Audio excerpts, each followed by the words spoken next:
অনেক সাধের এই দুনিয়ায় থাকতে পারবে না, মরণ একদিন আসবে ঘরে, কাউকে ছাড়বে না। অনেক সাধের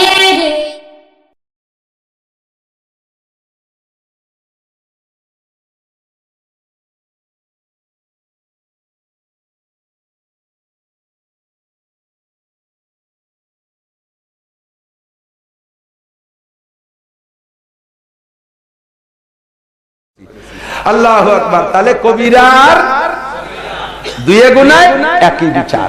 এবার আল্লাহ দায়িত্ব নিয়েছেন, তুমি তো আগে বললে যে আল্লাহ কবিরা সগীরা একই শাস্তি, এই কথাটা কেমন হলো? আল্লাহ কয় ঠিক আছে, আমি এক প্রকারের গুনার দায়িত্ব নিলাম, তুমি টেনশন মুক্ত হও। জোরে কোন সুবহানাল্লাহ। আমি যে গুনার দায়িত্ব নেব, নববর্ষের প্রথম মাস মুহররম মাস, যে মাসের 10 তারিখকে বলা হয় আশুরা, আশারা থেকে আশুরা, দশম দিন, যে দিনটা আল্লাহ পাক রব্বুল আলামিনের কাছে অতি প্রিয়। এদিনের ভিতরে আল্লাহ পাক ঘটিয়েছেন এবং ঘটাবেন বলে 17টা ঘটনা বরাদ্দ রেখেছিলেন পূর্ব থেকে। তার মধ্যে একটা দশম মুহররম, হযরত মুসা আলাইহিস সালাতু ওয়াস সালামকে আল্লাহ পাক বনি ইসরাইল সহ প্রচন্ড বিজয়ী দিয়ে ফেরাউনের মতো খোদাদ্রোহী কাফেরকে আল্লাহ পাক সদল বলে নীল নদের ভিতরে চরম বেইজ্জতির সাথে পরাজিত করে পরাজিত করেছিলেন। এ মাসের এই বিশেষ মুহূর্তে জুমার দিনের পরে সপ্তাহের প্রথম রজনীতে আল্লাহ পাক আমাদেরকে দূর দূর থেকে এসে জান্নাতের আশায়, জাহান্নামের ভয়ে, সওয়াবের আশায়, গুনার ভয়ে, হিদায়াতের আশায়, গুমরাহির ভয়ে হযরতে উলামায়ে কিরামের কাছ থেকে কিছু কথা শোনার সুযোগ ও তৌফিক দান করেছেন। সকলে পড়ি আলহামদুলিল্লাহ। 10ই মুহররম আজকে আমার আলোচ্য বিষয় নয়, যেহেতু বাংলাদেশে দিবসের বড় হিড়িক, মৃত্যুর পরে বহুকাল পর্যন্ত জন্ম দিবস পালন হয়। সুবহানাল্লাহ। কালক্রমে বয় হয় আর 50 বছর পরে প্রতিদিন একটা না একটা দিবস থাকবে, হয়তো বা অফিস আদালত করার উপলক্ষে কোনো দিন খালি নাও থাকতে পারে। তার মধ্যে সবচাইতে বড় দুঃখের দিবস আমার কাছে 3টে দিবস মনে হয়। একটা হলো পয়লা বৈশাখ, আর একটা হলো পয়লা জানুয়ারি, আর একটা হলো 14ই ফেব্রুয়ারি।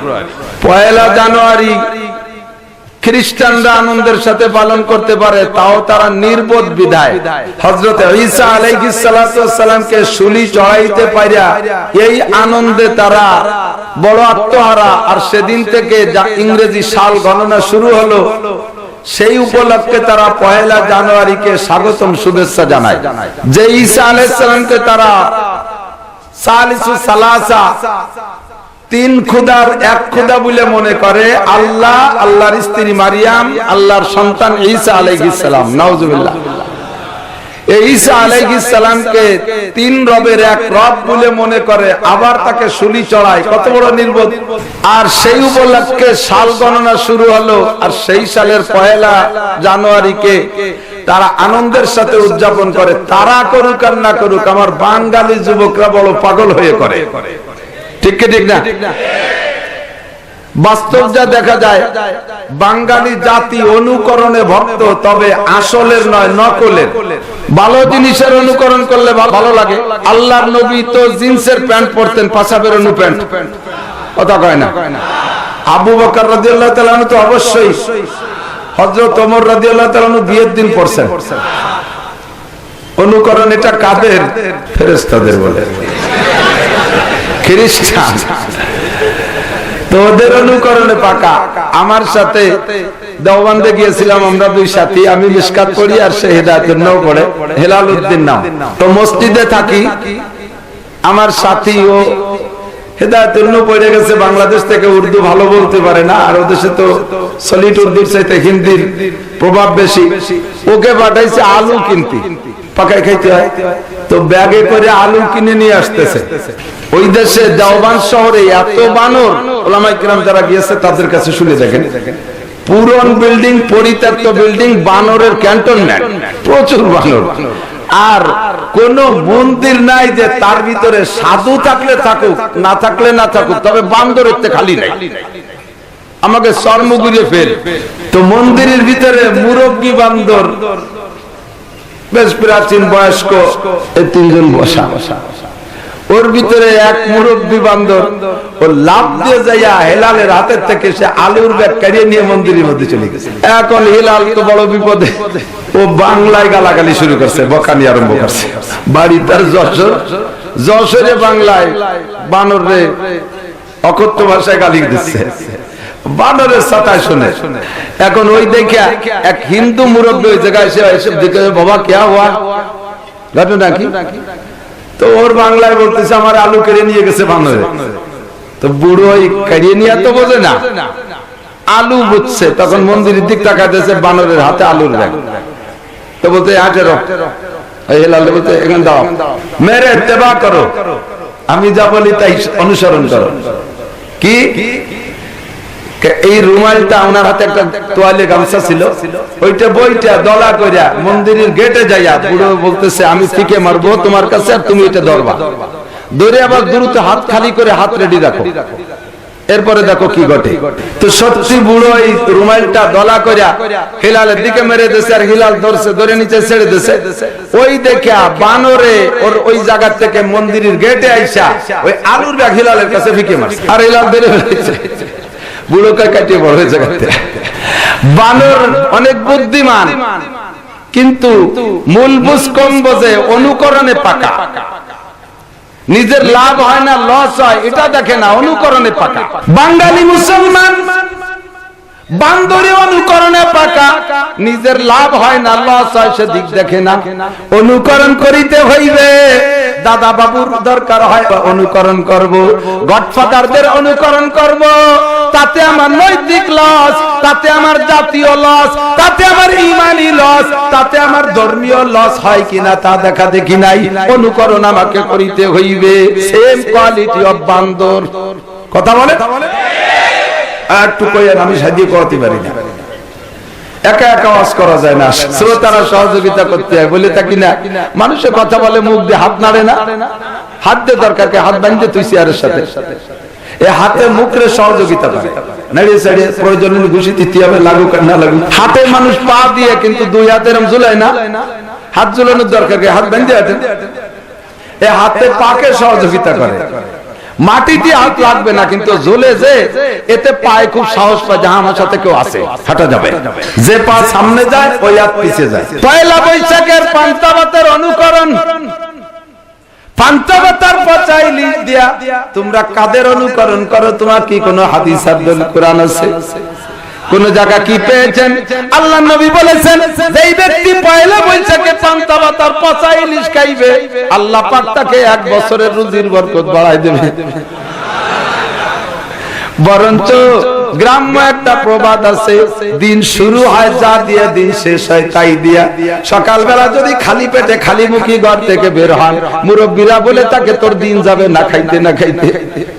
সকালে যদি পান্তা খাইয়া বের হয়, দিন যাবে তোর পান্তা খাইতে খাইতে। এটা কুরআন হাদিস নয় দোস্ত, মুরব্বীদের একটা বাস্তব অভিজ্ঞতার আলোকে বইলা থাকে। কথা বলেন ঠিক? দেখাও যায় অনেক সময় সকালে রুটি খাইছে, যে জায়গা যায় খালি রুটি আর রুটি। তাই যদি হয় তাহলে বছরে শুরু করছো পান্তা ভাত দিয়ে, সারা বছর হাসিনা খালেদার কাছে গরম ভাত চাইলে তারা দেবে কোন জায়গা থেকে? বছর শুরু হবে পান্তা না গরম দিয়া। ও দোস্ত, সেটা কোন বছর? পয়লা জানুয়ারি না পয়লা বৈশাখ না মুহররম? قال محمد رسول الله صلى الله عليه وسلم من وسع على عياله عن نفقة يوم عاشوراء وسع الله عليه سائر سنته। যে ব্যক্তি মুহররমের 10 তারিখে রোজা রাখিয়া রাতের বেলায় ফ্যামিলির সদস্যদেরকে নিয়ে উত্তম খানা খাইলো, ফ্যামিলির সদস্যদের উপরে খরচ একটু বাড়াইয়া করলো, ওয়াসা আল্লাহু আলাইহি সাইর সানাতিহি, ওই ওসিলায় আল্লাহ পাক আগামী 1 বছর তার রুজির বরকত বাড়াইয়া দেয়। तो को जावा सुन्नते अहमद को जा। तू को जावा सुन्नत अहमद को जा बा मोहम्मद कैबुवद निस्बत तुरा बा मोहम्मद कैबुवद निस्बत तुरा कल्ब महसूस नहीं रूह में एहसास नहीं कुछ भी पैगाम मोहम्मद का तुझे पास नहीं ভিতরে জ্বালা নাই অন্তরে মোহাব্বত নাই মাথা থেকে পাতলা পর্যন্ত নবীর সুন্নাত নাই আবার উম্মত বলে দাবি করো তুমি কোথায় আর রাসূলের সুন্নাত কোথায় কি করে সেই রাসূলের উম্মতের দাবি করতে পারো হিন্দুরা পয়লা হিন্দুরা বৈশাখ জ্যৈষ্ঠ বাংলা মাস স্মরণ করে ইবাদত করে কার্তিক মাসে এক পূজা অগ্রহায়ণ মাসে আরেক পূজা 12 মাসে 13 পূজা এক মাসে লক্ষ্মী পূজা আর এক মাসে গাছী পূজা এইভাবে তারা পূজা করে যার কারণে তারা বাংলা বছরকে স্মরণ করে তাই পয়লা বৈশাখকে নববর্ষের স্বাগতম জানাইয়া অনেক কিছু তারা করতে পারে তুমি মুসলমানের আরবি মাস হইছে মুহররমের 10 তারিখ কোন সুন্নাত নিয়ে বিদায় দিল মুসলমানের সন্তানরা জানো না পয়লা বৈশাখের জন্য দাঁতে ধার দিচ্ছ পান্তা ভাতার পচা ইলিশ খাবা বটতলা যায় খাবা না কোন তলায় যায় খাবা মমতাজের মরার কোকিলের গান শুনবা আর খাইবা আল্লাহ কা সুপা খসায় বলবো স্যান্ডেল দিব ঠিক এ যুবকরা গলায় আওয়াজ থাকলে জোরে বলবি ঠিক আর জিন্দেগিতে নোংরামির অনুসরণ করব পয়লা জানুয়ারিতে রোড রাইটিং আর অল রাইটিং করেছে রং টুক নষ্ট করবি ওই রঙের পয়সার হিসাব দেওয়া লাগবে ঠিক মুহররমের 10 তারিখে আদম আলাইহিস সালামকে আল্লাহ সৃষ্টি করেছেন দুনিয়ায় পাঠাইছেন মুহররমের 10 তারিখে মুহররমের 10 তারিখে আদম আলাইহিস সালামের ক্ষমার ঘোষণা মুহররমের 10 তারিখে নূহ আলাইহিস সালামের প্লাবনের পরে নৌকাটা জমিনের উপরে পাছা মিশাইলো মুহররমের 10 তারিখে ঈসা আলাইহিস সালামকে আল্লাহ আসমানে তুলে নিয়েছেন মুহররমের 10 তারিখে মুসা আলাইহিস সালামকে আল্লাহ বিজয় দিয়া ফিরাউনকে ধ্বংস করেছেন মুহররমের 10 তারিখে আল্লাহ ইব্রাহিম আলাইহিস সালামকে আগুনের ভিতর থেকে নাজাত দিয়ে বের করেছেন মুহররমের 10 তারিখ সামনে কিয়ামত ঘটবে এমনি করে 17টা ঘটনা তার ভিতরে একটা ঘটনা কারবালার ঘটনা না এই 17টার অন্তর্ভুক্ত কারবালা নয় আসল কথা বাদ দিয়া কারবালা নিয়ে নাচো হাই হোসেন কে নাস্তি তালে থাকো গাতে যদি 1 ফুট রক্ত বের হয় তোরে রক্তের হিসাব দেয়া লাগবে তোরে হাই হোসেন কইতে শিখাইছে কেডা ঠিক ভালো করে বুঝে মুসলমান শরিয়ত কাকে বলে মাতা কুমুর রাসূল ফাখুযুহু ওয়া মা নাহাকুম আনহু ফান্তাহু আল্লাহ আল্লাহর রাসূল যা করতে বলে ওইটা করো আর যা ছাড়তে বলে সেইটার নাম ছাড়ো এর জন্য কোরআন হাদিসে अवेलेबल দলিল আছে নাই আমার নবী স্ত্রীর সাথে গোপনে বৈশা কি কোন গল্প করেছেন তা পর্যন্ত হাদিসে আছে নবী বাথরুমে কিভাবে বসেন কাপড় কতটুকু খুলছেন তা পর্যন্ত হাদিসে আছে নবী স্ত্রীদের সাথে কি আচরণ করছেন খাইতে বলছেন কিভাবে হযরত আয়েশা বলেন আমি গ্লাসে পানি খেয়ে রেখে দিতাম ঠোঁটের দাগ গ্লাসে থাকতে থাকতে সেই দাগে দাগে ঠোঁট মিশাইয়া আমার নবী আমার সাথে গ্লাসে পানি খাইতেন আমি গোশত কামড়ায় খেয়ে রেখে দিতাম দাঁতের দাগ গোশতে থাকতে থাকতে ওই দাঁতের দাগে দাগে দাগ মিশিয়ে নবীও দাঁত মিশিয়ে গোশত খাইতেন মহব্বত পাইতেন নবী ভালোবাসা পাইতেন আনন্দ পাইতেন নবী তৃপ্তি পাইতেন এত গোপন খবর হাদিসের ভিতরে আছে সুতরাং হাই হোসেনও যদি থাকা দরকার থাকতো তাহলে থাকতো কি থাকতো না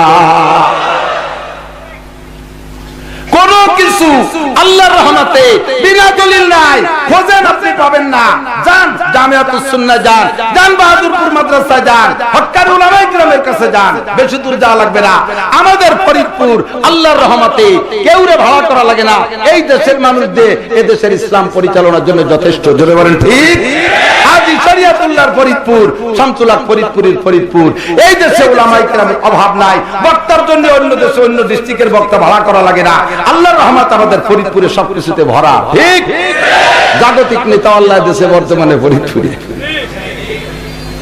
কোন তাই আমরা পিছিয়ে নাই কোন আলহামদুলিল্লাহ আল্লাহু আকবার তাহলে কোন প্রকার কুসংস্কার অনুসরণ করব কুসংস্কার অনুসরণ করব ইসলাম আর শরীয়তে যা বলে তাই মেনে চলবো রাজি আছি তো ইনশাআল্লাহ সামিনা ওয়া আতানা সামিনা ওয়া বলেন সামিনা ওয়া আতানা শুনবো আর মানবো এইটাই হলো মুমিনের এক নম্বর সিফাত ঠিক সত্য তাহলে হুজুর সাহাবায়ে কিরামদেরকে নিয়ে ওয়াজ করতে বসে দেখতেন যে মাঝে মাঝে ফাঁকা রইছে আর পিছনে কিছু লোকে জায়গা পাচ্ছে না, হুজুর বলতেন কদ দিব একটু আগে বসো।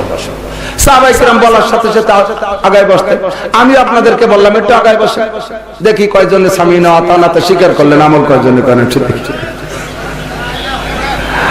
সামিনা আতানা শুনবো আর মানবো।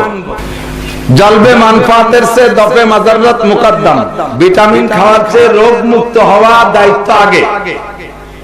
কলেরার রোগী গলগল করে বমি হচ্ছে, পিছনটা জারি হয়ে গেছে, এখন আর কোন বার গুনাগুনির সময় নেই, একেবারে বেরোতে আছে, চোখ বৈশা গেছে, শিরা খুঁজে পাচ্ছে না সেলাইন দেওয়ার জন্য ডাক্তাররা,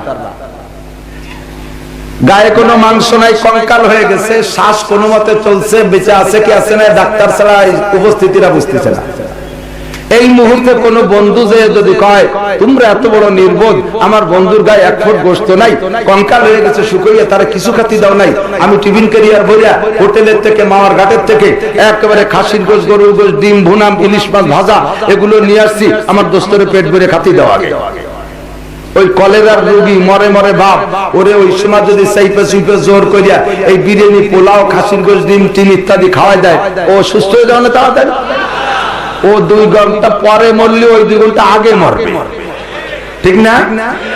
ও ভিটামিন পরে খাই, ও শাক রুটি খেয়ে মোটা হয়ে যাবে, আগে ওর পায়খানা বন্ধ করা যায় কিভাবে তাই দেখো, ঠিক?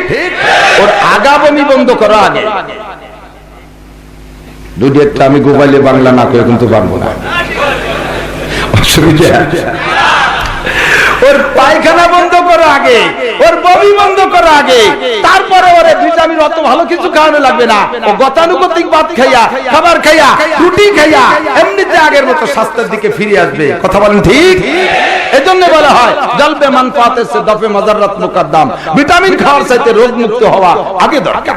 আমি সেই মর্মে আয়াত পড়েছি 2 জায়গা থেকে, একটা হাদিস পড়েছি। এদিক লক্ষ্য করেন দোস্ত, আল্লাহ পাক উলামায়ে কেরাম জানে, উলামায়ে কেরাম শুধু আমাদের কথা হয়তোবা তরতিবটা ভালো লাগে তাই শোনে, নচেত স্টেজে যারা বসা আছে সবাই আমারে আলিফা থেকে ইয়া পর্যন্ত আরো 10-20 বছর পড়াইতে পারে। জামিয়াতুস সুন্নাহর শিক্ষকদের সামনে কথা বলতে গেলে কড়াইতে তেল দিলে যেরকম সেট করে শুকিয়ে যায়, ওইরকম আমার ভিতরে সব শুকিয়ে যায়, কিন্তু সব আল্লামা বাহাদুরপুরের উলামায়ে কেরাম বহুত বড় বড় আলেম, আর সেই জায়গা আমার মতো স্যাংরা আইছে ঝাড়ি দিতি ভয় করে, তো ওরা আমার পিছনে বসে আমার চার্জ দেয়, এজন্য একটু পানি। আল্লাহ পাক যত সৃষ্টি করেছেন এ টু জেড, কোন সৃষ্টিকে সৃষ্টি করতে হাত ব্যবহার করে নাই ইল্লা আরবা, 4টে জিনিস ছাড়া। 4 জায়গায় আল্লাহ হাত ব্যবহার করেছেন, এক হাদিস। আর এক হাদিসও 4টে আছে, তবে 4টা কি কি এর বর্ণনার ভিতরে একটু বেশ কম। আর এক হাদিসে আছে কিচ্ছু না, একটা জিনিস সৃষ্টি করেছে আল্লাহ হাত দিয়ে। নবী বলেন 4টে জিনিস আল্লাহ হাত দিয়ে সৃষ্টি করেছেন। 1 নম্বরে আরশ, 2 নম্বরে কলম, 3 নম্বরে জান্নাত ও আদম, 4 নম্বরে মানব জাতি। এই 4টাকে আল্লাহ হাত দিয়ে সৃষ্টি করেছেন, আর কোনটা বানাইতে আল্লাহ হাত ব্যবহার করেন নাই। অন্য আর এক হাদিসে আছে বলা হয় 4টের ভিতরে 1 নম্বরে আরশ, 2 নম্বরে কলম, 3 নম্বরে তৌরাত লিখেছেন আল্লাহ হাত দিয়া, 4 নম্বরে মানুষ বানাইছে আল্লাহ হাত দিয়া। তৃতীয় হাদিসে বলে না, এর কোনটা বানাইতে আল্লাহ হাত ব্যবহার করে নাই, আল্লাহ হাত ব্যবহার করেছেন একমাত্র মানুষ বানাইতে, আর সমস্ত সৃষ্টিকে সৃষ্টি করেছেন আল্লাহ কোন মেশিন দিয়া? কি মেশিন? কোন মেশিন? এই যে ফার্নিচারের দোকানে যে কোন মেশিন, এই কোন মেশিন কোন দোকানে? সূরা ইয়াসিনের দোকানে যে কোন মেশিন, ঠিক না? ওয়াইদা আরাদা শাইআন আইয়াকুল লাহু কুন ফায়াকুন, যখন কোন জিনিস বানাইতে মালিক ইচ্ছা পোষণ করে সঙ্গে সঙ্গে কুন বলেন, ফায়াকুন আর তার সাথে সাথে হইয়া যায়। এ কোন মেশিন? সূরা ইয়াসিনের দোকানের কোন মেশিন, ফার্নিচারের দোকানের কোন মেশিন না। কাপনুন পেশ কোন মানে হও, কোন মানে হও। কোন আরশান ফাকানা আরশ, আরশ হয়ে গেল আরশ, কুন কুরসিয়ান ফাকানা কুরসিয়ান, হয়ে যাও কুরসি, কুরসি হয়ে গেল কুন মালাইকা ফেরেশতা হও, ফাকানা মালাইকা ফেরেশতা হয়ে গেল কুন আরদিন ওয়া সামান, আসমান জমিন হও, হয়ে গেল আসমান জমিন, কুন জিন্নান জিন জাতি হও, ফাকানা জিন্নান জিন হয়ে গেল। কেউ রে বানাইতে আল্লাহ তার হাত ব্যবহার করে নাই, একমাত্র মানব জাতিকে মানুষকে বানাইতে আল্লাহ তার কুদরতি হাত ব্যবহার করেছে। পাইলাম কোন জায়গায়? আল্লাহর কোরআনের ভিতরে আল্লাহ বলেন ক্বালা ইয়া ইবলিস মা মানাকা আন তাসজুদা লিমা খালাকতু বিয়াদাইয়া, জোরে কোন সুবহান। ও ইবলিস, যা আমি নিজ হাত দিয়ে বানাইলাম তাকে সিজদা করবি হুকুম করলাম, কোন জিনিসে তোরে এই সিজদার থেকে ঠেকাইলো? আমি যা হাত দিয়ে বানাইলাম তার একটু যদি একটা সিজদা করতে করলাম, তুই এত গাড়িও এত গাড় বাঁকা, তুই একটু সিজদা দিলি না, কিসি তোরে ঠেকালো সিজদা দিতি? তোর মাথায় ব্যথা, তোর কোমরে ব্যথা, কি জন্য তুই সিজদা দিলি না? ও কয় যে আল্লাহ জন্য তো আমার কাছে আছে, আমাদের খালি খালি তো সিজদা দেই না, এমন তোর হয় না। ইন্নী আনা খায়রুম মিনহু, সমস্যা একটা জায়গা, আমি ওর চেয়ে ভালো, আমি ওর চেয়ে। তুমি আল্লাহ নিজেই ফতোয়া দাও, এসপি করে দিন ওসিরে স্যালুট দেয়, ডিসি করে দিন টিওনরে স্যালুট দেয়, একজন সচিব করে দিন ডিসি রে স্যালুট দেয়, উপর আল্লাহ চেয়ারম্যান করে দিন মেম্বারের চেয়ার ছেড়ে দে নামে। তা আমি 8 লক্ষ বছর ইবাদত করেছি, সবচাইতে বড় মুকাররব তোমার ফেরেশতাদের উপর দিয়ে মাতবাড়ি করেছি, আর আজকে একটু মাটি দিয়ে কি একটু বানাই আমার কোলে সিজদা দেই হয়, তাই কি দে, এই জন্য সিজদা দেই না। তো বানাইলেন কিভাবে একটু জানা দরকার। ফেরেশতাদেরকে আল্লাহ তাআলা মুখস্থ একটা মডেল শিখিয়ে দিয়েছে। মিন আদিমিল আদ, আদম মানে চামড়া, আদম মানে চামড়া, মিন আদিমিল আদ, সারা দুনিয়ার জমিনের চামড়া ফেরেশতার মাধ্যমে তুলে নিয়া এইটারে খামিরা বানাইয়া এইটারে গোল করিয়া ফেরেশতাদেরকে আল্লাহ বলেন এই ভাবে এই গলার নিচে টুক তোমরা বানায় নাও, বাকি টুক দেখা যাবে পরে। এই জন্য আদম মানে চামড়া, আর জমিনের চামড়া দিয়ে বানাইছে বলে মুরব্বীর নামও আদম, বুঝিয়েছেন? তো এই গলার নিচে টুক বানাইয়া ফেরেশতারা নিয়ে গেছে। আল্লাহ মানুষ পূর্ণ হয়েছে, আল্লাহকে তাকিয়ে দিয়ে কথা কবে নাকি দিয়ে, এই তো গলার নিচে টুক, শুনবে কি দিয়েছে? মাইক্রোফোন কো, হেডলাইট কো, সব কো, কথা একটু কিভাবে বানাবো? আল্লাহকে একটু তোমরা পারবা না, এটুকুর ভিতরে অনেক মডেলিং আছে। কন্যা সুবহানাল্লাহ। একই টাইমে হাজার কোটি লক্ষ কোটি মানুষ বাংলা দুনিয়া থাকবে, এক টাইমে হাজার হাজার কোটি মানুষ দুনিয়ায় থাকবে, একজনের চেহারার সাথে আরেকজনের চেহারার মিল হবে না। এত মডেলিং তোমরা পারবা না, ওইটুক আমার হাত দিয়ে বানাইতে হবে, ও জায়গা মডেলিং আমার কুদরতে হাত দিয়ে তৈরি করতে হবে। এই জন্য গলার নিচে টুক তোমরা বানাইছো, উপরের টুক আমি আল্লাহ নিজ হাত দিয়ে বানাইবো। আল্লাহ পাক তার হাত দিয়ে আমাদের মাথার উপর টুক বানাইছে, কের সাথে কের মেশে না, ঠেকে যেন হুবহু মিলে গেল, এক জায়গাতে একটু হলেও বেশ কম হবেই হবে। কথা বলেন ঠিক না? 650-700 কোটি মানুষ পৃথিবীতে, কের সাথে কের মিল নাই। এই মডেলিং কি ফেরেশতারা পারে? পারে? খালি আমেরিকানরা পারে। হ্যাঁ পারে, ইন্ডিয়ান, চায়না কেউ পারে? পৃথিবীর কোন বিজ্ঞানী এপারে কে? ফেরেশতারা ফেল করছে, আমার আল্লাহ বানাইছে। কইলাম কেন কথাটা? যে জিনিসের ভিতরে যার শ্রম বেশি, পরিশ্রম করা বেশি, তার প্রতি তার মায়া ও দরদ বেশি। কথা বলেন ঠিক না? মাদ্রাসা স্কুলের প্রতিষ্ঠাতা, ওই প্রতিষ্ঠানের প্রতি যে দরদ হয়, সহকারী শিক্ষকদের তা কোনোদিনও হবে না। ঠিক কি ঠিক না? এরপরে প্রতিষ্ঠাতার বাড়ি যদি হয় 200 মাইল দূরে, সেই প্রতিষ্ঠাতার যে দরদ হবে তার সাথে স্থানীয় মানুষের দরদ বেশি হবে, যেহেতু আমাদের বাপের ভিটা। ঠিক না? সন্তান জন্ম দিতে মা ও বাপ লাগে, কি লাগে? মা বাপ লাগে না? মা বাপ না, নারী পুরুষ লাগে। সন্তান হচ্ছে বাপের খবর নাই, এরকম সন্তান আছে না আল্লাহর রহমতে বাংলাদেশে? বাপ জরুরি না, নারী আর পুরুষ লাগে। ঠিক? আমি গত বছর পত্রিকায় পড়েছি, গত বছরই পড়ছি, প্রত্যেক বছর বাংলার জমিনে 80,000 হারামজাদা জন্ম নেয়। হারামজাদা বোঝে? আপনারা বোঝেনি না, হারামজাদা ফার্সি শব্দ, হারামজাদার গ্রাম্য বাংলা জাইরের বাচ্চা। একটু ভালোই করি, যার সন্তান করি ওয়েট হয় না, এই জন্য জাইরের বাচ্চাই করতে। 80,000 জারুর বাচ্চা জন্ম নেয় প্রত্যেক বছর। যাদের মায়ের খবর আছে বাপের খবর নাই, কিছুদিন পরে যাইয়া মায়েরও খবর থাকে না। সেম কোয়ালিটি অফ কাল, এগুলো কুত্তমার কাল। কথা বলেন না? সারা পৃথিবীতে বর্তমানে কুকুরের একটা সিজন চলতেছে। 2-3 মাস আগে তো মাংনি খাওয়া শুরু করছে, গতকালে আরম্ভ হয়েছে, যা আবার হতে হয়ে গেছে, আর মাস 2 পরে প্রোডাকশন শুরু হবে লেগেছে। এটা খালি বাংলাদেশের, সারা পৃথিবীতে এই সিজন।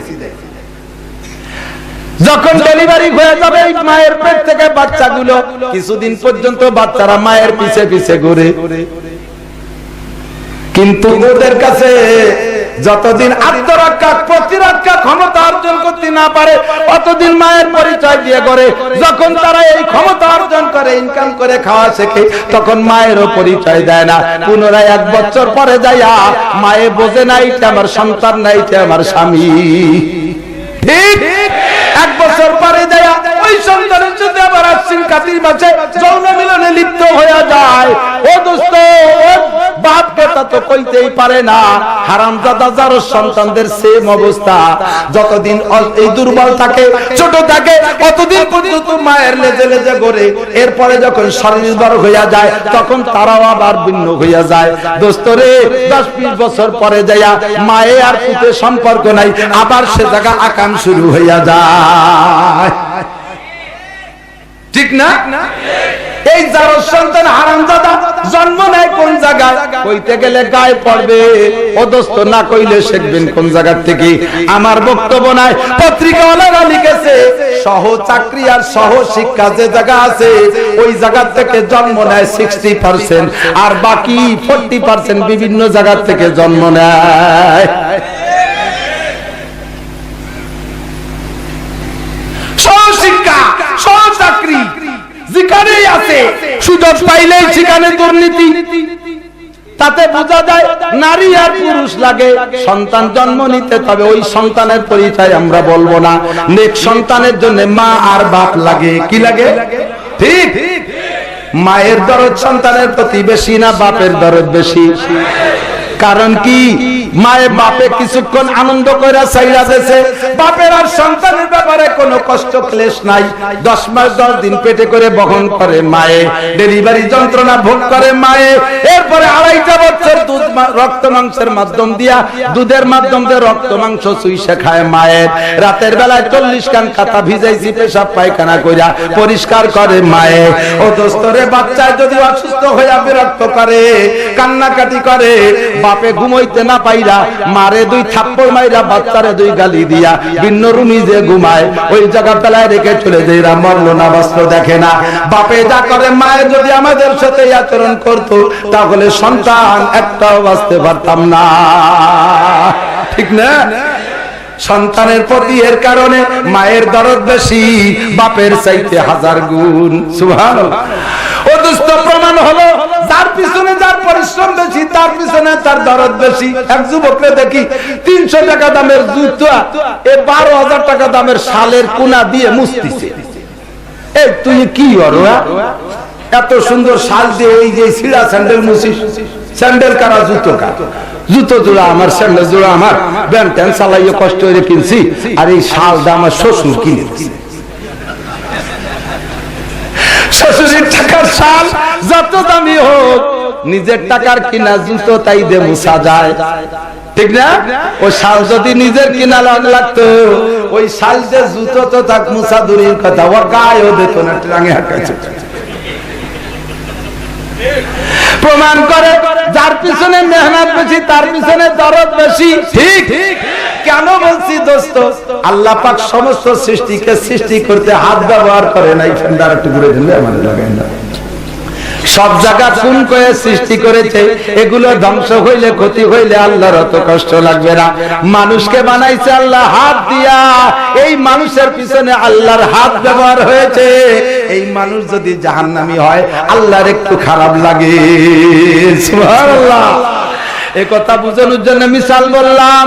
এবার আল্লাহ কয়, আমি তোমাদেরকে সৃষ্টি করার পরে তোমাদের পিছনে আন্তর্জাতিক দুশমন, আন্তর্জাতিক শত্রুর নাম ইবলিস তোমাদের পিছে লাইগা আছে। কথা বলেন ঠিক কি ঠিক না? এই শয়তান দুনিয়ায় যায়া তোমাদেরকে দুই প্রকার গুনাহ করাবে। এই শয়তান কিভাবে তোমাদের মধ্যে ঢুকবে তোমরা টেরও পাবা না, ইবাদতের পরামর্শ দিয়া তোমাদেরকে গুনাহ করাবে, বুঝতে পারবা না। বলবে এটা ইবাদত, তাতে গুনাহ হচ্ছে, তা তোমার বুদ্ধিতে ধরবে না। ও বহুত বড় আলেম, বিশাল শিক্ষিত, 104 খানা আসমানি কিতাবের হাফেজ মাওলানা মুফতি মুহাদ্দিস। ওই শয়তান তৌরাত, জাবুর, ইনজিল, কুরআন যত আসমানি কিতাব দুনিয়া আছে সব ওর সামনে দিয়া। কথা বলেন ঠিক না? আমরা শুধু কুরআন দেখছি, তৌরাত দেখি নাই। মুসা আলাইহিস সালামের উম্মত তৌরাত দেখছে, ইনজিল দেখে নাই। ঈসা আলাইহিস সালামের উম্মত ইনজিল জানে, তৌরাত জানে না। আর ও সব কিতাব জানে। একেবারে আল্লামাতুল দাহার, বিশাল আল্লামা। আল্লামা মানে পাবলিকই মনে করে যে আল্লাহর মা।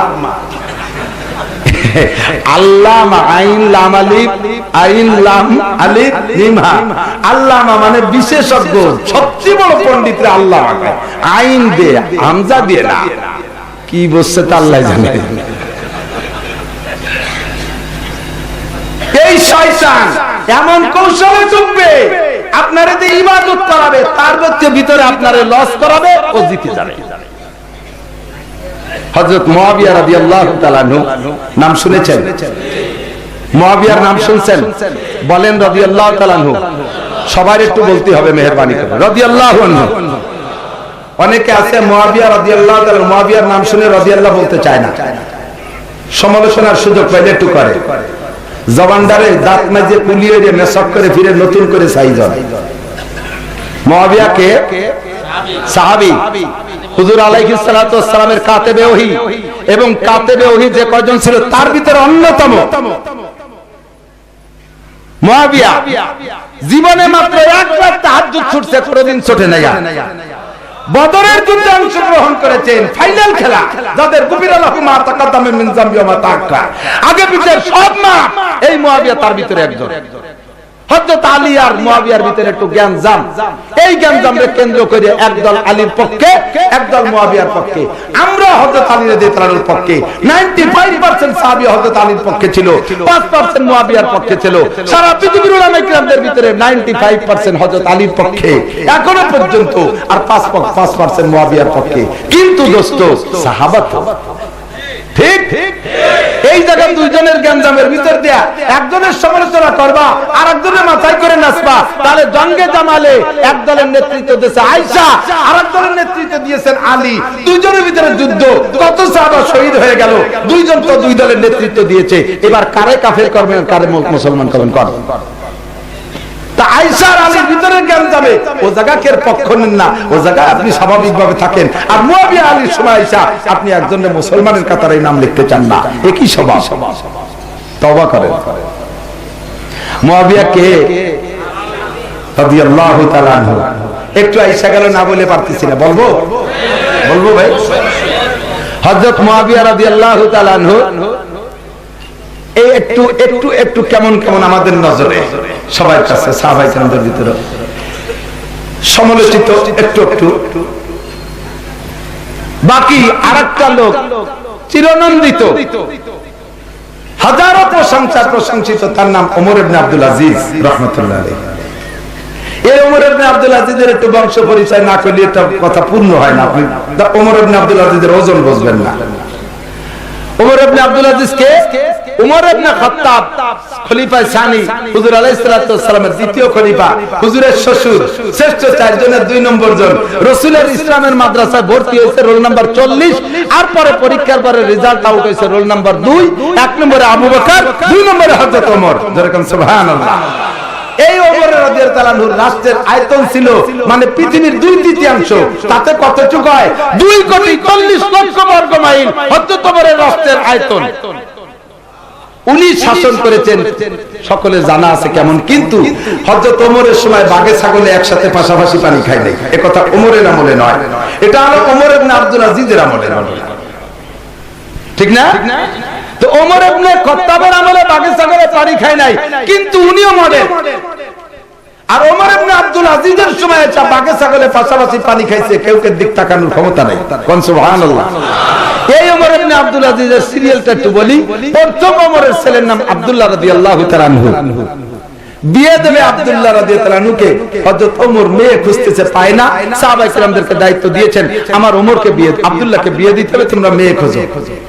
তো হযরত ওমর রাদিয়াল্লাহু আনহু যেহেতু এত বড় রাষ্ট্রের প্রেসিডেন্ট, তাহলে কমপক্ষে ওনার ছেলেকে বিয়ে দিতে হলে আরেকটা ছোট হোক আর বড় হোক, আরেকটা রাষ্ট্রের প্রেসিডেন্টের মেয়ে হতে হবে, ঠিক না? অথবা চলচ্চিত্রের একজন উপযুক্ত নায়িকা হতে হবে, কথা হয় না।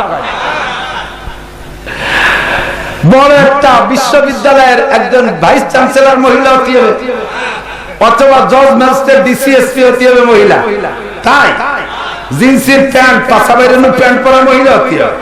বক কাটিং কাটা, ঠোঁটে মুরগির পায়খানা মাখাইয়া, কপালে নমরুদের ব্যবসাকে টিপ লাগায় যারা ঘুরে বেড়ায়, এই কুস্তি পাঠাইছে উনি বলছেন ফাসবার বিজাতিদ দ্বীন। চারটে সাইড দেখে মেয়েদেরকে ছেলেরা বিয়ে করে। এক নম্বরে জামালিহা, দুই নম্বরে হাসাবিহা, তিন নম্বরে মালিহা, চার নম্বরে দীনিহা। মাল রূপ দেখা, বংশ দেখা, মালদার দেখা তিনটা খোঁজে। চার নম্বরে দীনিহা। কিছু ইমানদার দিনদার ছেলে আছে, তারা না ওগুলো খোঁজে না, থাকুক আর না থাকুক, মেয়েটা তাহাজ্জুদ পড়ে কিনা, মেয়েটা সত্য কথা বলে কিনা, মেয়েটা নামাজি কিনা, মেয়েটা পর্দানশীল কিনা, দিনদার কিনা, এক কথায় দিনদার। হুজুর বলেন ফাসফার বিজাতিদ দ্বীন, আগের তিনটে থাকলে ভালো, না থাকলে দোষ নেই, দিনদার মেয়ে খোঁজো। এই যুবকরা, ফাসফার বিজাতিদ দ্বীন, বিয়ে করতে গেলে একটা দিনদার মেয়ে নেওয়ার চেষ্টা করিস, বেশি আপ টু ডেট খুঁজিস না। আল্লাহ বাসালি মাসখানিক পরে তোকে কয়বা বেটারে জুতো দিবাড়ি ওই রুজিতে থাকলি কাইন্ডো কুলবাবি না। আচ্ছা হুজুর ওটা তাবিজ দেন, এ শয়তান তোকে বাড়ি তাবিজিও কাজ হবে না। কথা এসে গেলি না করলি অসম্পূর্ণ থেকে যায়।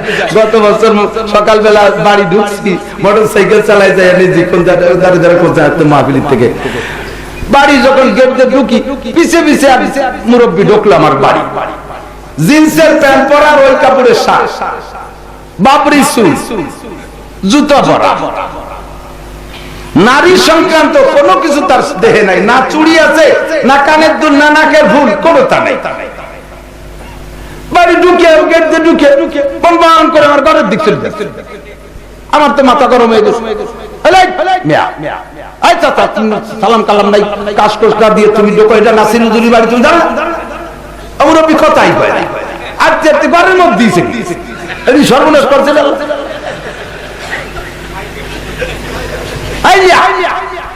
ঘরের ভিতরে ঢুকলেন, কথা কর না। আমার ওয়াইফ ভিতরে দেখছে এটা চাচা না, এটা চাচি।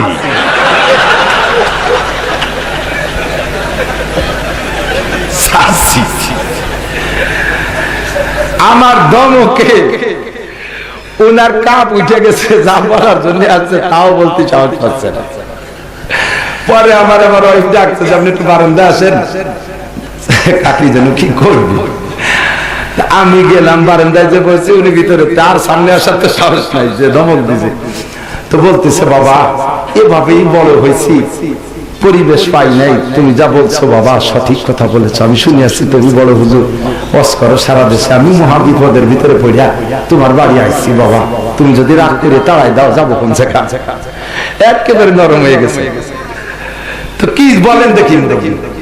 তো বলতেছে বাবা আমার একটা মাত্র মেয়ে, মেয়েটাও বড় শিক্ষিত, মেয়েও যেমন সুন্দরী, বিয়ে দিছি ছেলেটাও এরকম পাইছি, জামাইটা হাজারে একটা, উপযুক্ত শিক্ষিত ছেলে, হ্যান্ডসাম সুদর্শন পুরুষ, দেখতে তাকায় থাকতে মনে চায়। দুঃখের হলে তো সবই তো মিলেছে, ছবি দেখি। কয় বাবা দুঃখের বিষয় আমার এই মেয়েটা জামাইয়ের কাছে মোটে যাইতেই চাই না। আমি তো জাতি চাই কোন জায়গা, বয়ফ্রেন্ড ভালোবাসে। বয়ফ্রেন্ড বোঝেন, গ্রাম্য মুরব্বীরা মনে হচ্ছে বয়ফ্রেন্ড দুধ দেখায়।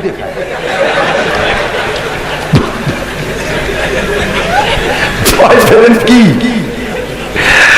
আমি কইলাম চাচি মানে যুবক ছেলেদের আড্ডায় থাকতে উনি পছন্দ করেন। সুবহানাল্লাহ, জোরে কান না। যুবক ছেলেদের আড্ডায় থাকতে ভালোবাসে, জামাই এত সুদর্শন পুরুষ তার কাছে থাকতে ভালোবাসে না। আমি কইলাম চাচি করণীয় কি আমার? কয়েকটা তাবিজ দাও বাবা, যেই তাবিজে আমার মেয়েটা জামাই মুখী হয়। আমি কইলাম তোমার বাড়ি তাবিজ কান কুরআন শরীফ বইতে প্যাকেট করে দিলেও কাম হবে না। তুমি 60 বছরের বুড়ি মানুষ, জিন্সের প্যান্ট পরে পাছা বেরোয় নাচতে নাচতে আমার বাড়ি এসেছি। আর তোমার মাইয়া বয়ফ্রেন্ড ভালোবাসে, তোমার বাড়ি কি আছে আমি ভালো করে বুঝছি, ধুয়ে মুছে পরিষ্কার করে শাড়ি পয়রা বোরকা পয়রা যেদিন সুন্নতি তরিকায় আসবা সেই দিন কাজ হবে, তার আগে তাবিজ বাড়ি কাজ করবে না। ঠিক? হযরত ওমরের ছেলে বিয়ে দেবে, মেয়েটাকে বয়ফ্রেন্ড পার্টি হবে। এক বছর এবার কতটা চেষ্টা কইরা মেয়ে খুঁজে পায় নাই। হযরত ওমর ছদ্মবেশে রাতের অন্ধকারে একা একা রাষ্ট্র পরিদর্শনের উদ্দেশ্যে বেরিয়েছে। যা ওনার স্বভাব অভ্যাস ছিলেন এভাবে দেশ খুঁজে খুঁজে দেখা। রাস্তা দিয়ে হাঁটতে হাঁটতে পাহাড়ের পাদদেশে ছোট রাস্তার সাইডে দেখে একটা ঘর, আশেপাশে আর কোনো ঘর নাই, নির্জনে ছোট্ট একটা কুড়ে ঘর। উনি সন্দেহ করলেন এমন নির্জনে ছোট ঘর তো কোনো ভালো মানুষের হতে পারে না, নিশ্চয়ই কোনো খারাপ মানুষের হবে, চরিত্রহীন নারীদের হবে। উনি আগাইয়া ঘরের ঘর দিয়া উকি মাইরা দেখতেছে, দেখে ঘরের ভিতরে মায়ার জি, দুইটা মহিলা, মা আর মেয়ে, কোন পুরুষ নাই। উনি আর দ্বিতীয় নজর না কইরা কান লাগাইছে, দেখি কি বলা বলি করে। মায়ে মেয়েকে বলতেছে, মা ছাগলে 1 কেজি দুধ হয়, আগামীকাল 2 কেজি দুধের টাকা লাগবে। ও মা 1 কেজি দুধের সাথে তুমি আর 1 কেজি পানি মিশাইবা, 2 কেজি দুধ বাজারে বেচা 2 কেজি দুধের টাকা আনবা। মায়ে মেয়েকে পরামর্শ দিচ্ছে, খলিফাতুল মুসলিমিন কান লাগায় শুনতেছে। মেয়ে বলছে, মাগো খলিফাতুল মুসলিমিন হযরত ওমর নিষেধ করেছে পানি মিশাইতে। কন্যা সুবহানাল্লাহ। যেখানে যে বাগের বাই ওই জায়গা রাত হয়, যেই ওমর নিষেধ করছে সেই ওমরের কানে চলে আসছে কথা, মায়ে মেয়েকে দুধে পানি মিশাইতে কয়। আমাদের এদিক তো বাজারে দুধে পানি মিশাই না, মিশে মিশে বাজারে দুধ 1 নম্বর না। একজন বাজারে দুধ নিয়ে লোহাগাড়া কার্মি বউরে দেশে, বউ চাটনি করে চাটতিছে, দুধ চুপ নিচে চলে গেছে, চাটনির মধ্যে চিংড়ি মাছ পটাশ পটাশ করে ভালো। বউ কয়ে, তুমি কার দুধ আনছো? এই যে দুধের মধ্যে যে চিংড়ি মাছ, এ কোন গাই? মাছ আর দুধ একসাথে ছাড়ে? ও বাংলাদেশি গাই। পরের দিন যাইয়া গাই দুধ আলারে ধরছে এই শয়তান, তো দুধের ভিতরে মাছ খেয়ে ও যদি একটু কোষ ভরে একটু জগে দেয় পানি, তাহলে তার মাছ যায় না। ও জগ সহ সব নিতেছে বছরের শিকড়ের ভিতরে। কবে সারবে কি কইয়া? ও কয়, ওই তো ও গাভী রে পানির মধ্যে বাঁধতে দিয়েছিলাম ঘাস খাতে, ওই জায়গায় ঘাসও খাইছে, তো 2টা মাছও খাইছে, তাই বলে উড়ি শয়তান। সে দুধের সাথে আল্লাহু আকবার। বাজারে দুধি পানি দেয়, আছে না নাই এক পাল্টি? সাবধান থাকবি, গ্রাম্য ভাষা না কইলে কথা মজা আছে না। গুড় সাথে নুড়ো চলে যাবে। নুড়ো চেনেন? পোলা মানে মাটি পায়খানা করে, মহিলারা খড় দিয়ে এরকম মুড়িয়ে ফেলায় না, ওই খড় দিয়ে যে মুড়া দেয়, আমাদের গোপালগঞ্জে ভাষায় নড়াই করে নুড়ো। কি কয় না বেদিক কি কয়? নুড়ো কয়। তো বুঝা তো গেল, এই পায়খানা ফেলানো মাকসাদ নাকি খড় ফেলানো মাকসাদ? পায়খানা ফেলা দিবে না, পালাতে নতুন খড়ে নিয়ে ওইটা মুড়া দিয়া ময়লা টুকফিকে ফেলাই দিয়ে কি খড় করে আনি আবার বড়ার ভিতরে দেবে গরুর খাতে? ও ময়লার সাথে খড় চলে যায় না, এরকম গুড় সাথে নুড়ো চলে যায়। দুধে তুমি পানি মিশাবি, ভালো করে জেনে রাখিস, গুড় সাথে নুড়ো চলে যাবে। আগে মারবে বাছুর, পরে মারবে গাই, এরপরে তোর পাল ধরে তোর গোয়াল ধরে টান মারবে। জান্নাতি নিয়ামত দুধ, তার সাথে 2 নম্বরই কেন করিস? নড়াইতে গেলাম হজ করতে, কয় হুজুর আপনারা কইছেন দুধি পানি মিশাতে নিষেধ, তাই আমাদের এলাকায় দুধি পানি মিশে না, পানিতে দুধ মিশে। কপালিয়ে কোন পদ্ধতি আবার? হুজুর পানিতে দুধ মিশে, যেই পাত্রে দুধ দোয়াবে ওর মধ্যে আগে পানি নিয়ে তার মধ্যে দুধ।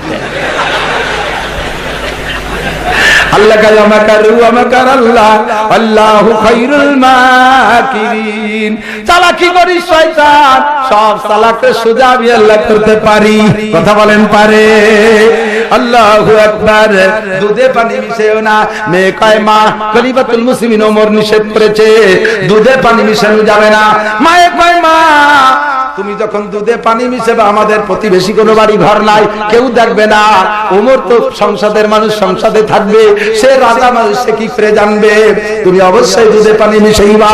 মেয়ে কয়, মা দুধের মালিক আমার মালিক, তোমার মালিক, ছাগলের মালিক ওমরের দুনিয়ার মালিক, যদি ওমর না দেখে ওই মালিক দেখে কি দেখে না? ও মা, ওই মালিক তো দেখে আমি দুধে পানি মিশাইতে পারবো না। ওমর নোটার বাটুসকুস কোনো কথা না কইয়া চুপ কইরা রিটার্ন করে চলে আসছে। পরের দিন অফিসে যাইয়া দপ্তরে যে বলছে মেয়ে খুঁজে পেয়েছি, আমার ছেলে আব্দুল্লাহকে বিয়ে দিয়ার। অমুক জায়গা ছোট্ট একটা ঘরের ভিতরে গিয়ে দেখো মায়ে আর জি দুইজন আছে, দুই মাইকে জিকে নিয়ে আসবা, মা মেয়ে দুইটাকে নিয়ে আসবা, আদালতে বৈশা বিয়ে হবে, কোর্ট ম্যারেজ হবে, এখানেই হবে। কোন সুবহানাল্লাহ। ও দোস্ত, ওমরের কোর্ট ম্যারেজ আর তোমাকে কোর্ট ম্যারেজ, তোমাকে কোর্ট ম্যারেজ চাইছে, ম্যারেজ চাইতে আল্লাহর রহমতে আসিন কাসিম কাসিম এসে কুত্তরা চৌরাস্তায় আরো সুন্দর কোর্ট ম্যারেজ করে।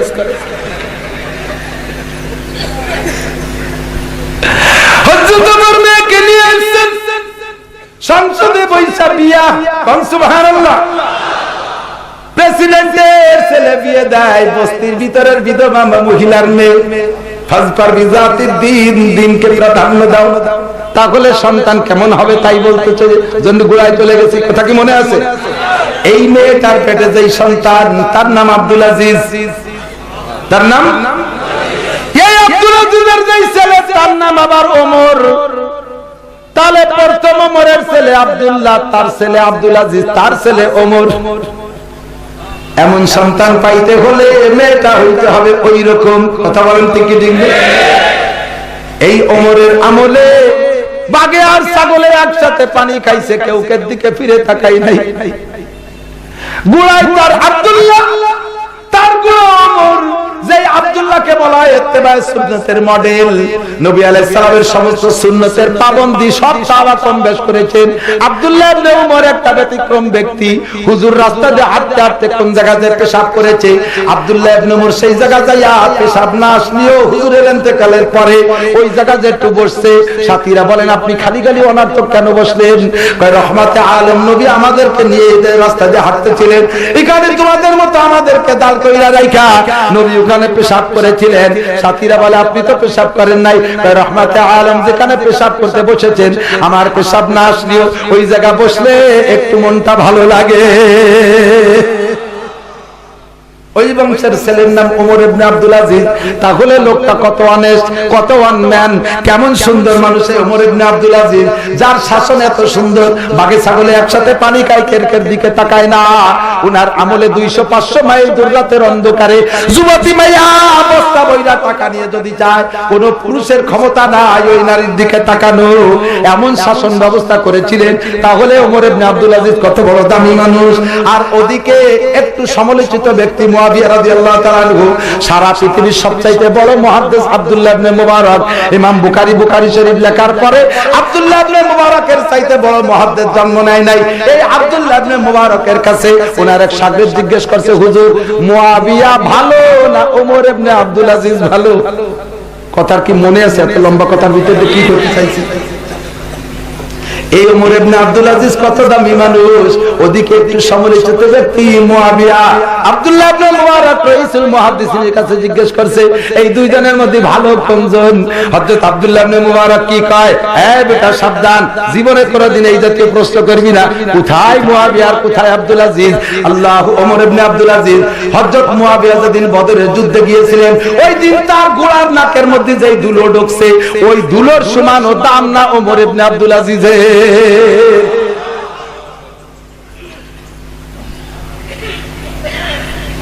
আল্লাহ সুবহানাহু জবান দেছে, তোমার কি আছে খোঁজো, দাড়ি রাখো পেঁয়াজের দাড়ির মতো, বিটি গে বগলের মতো, খাইজরি খাইজরি দাড়ি, এখনো প্যান্ট শার্ট পরো, টাই পরো, আর এই সমস্ত মহামানবদের সমালোচনা করো।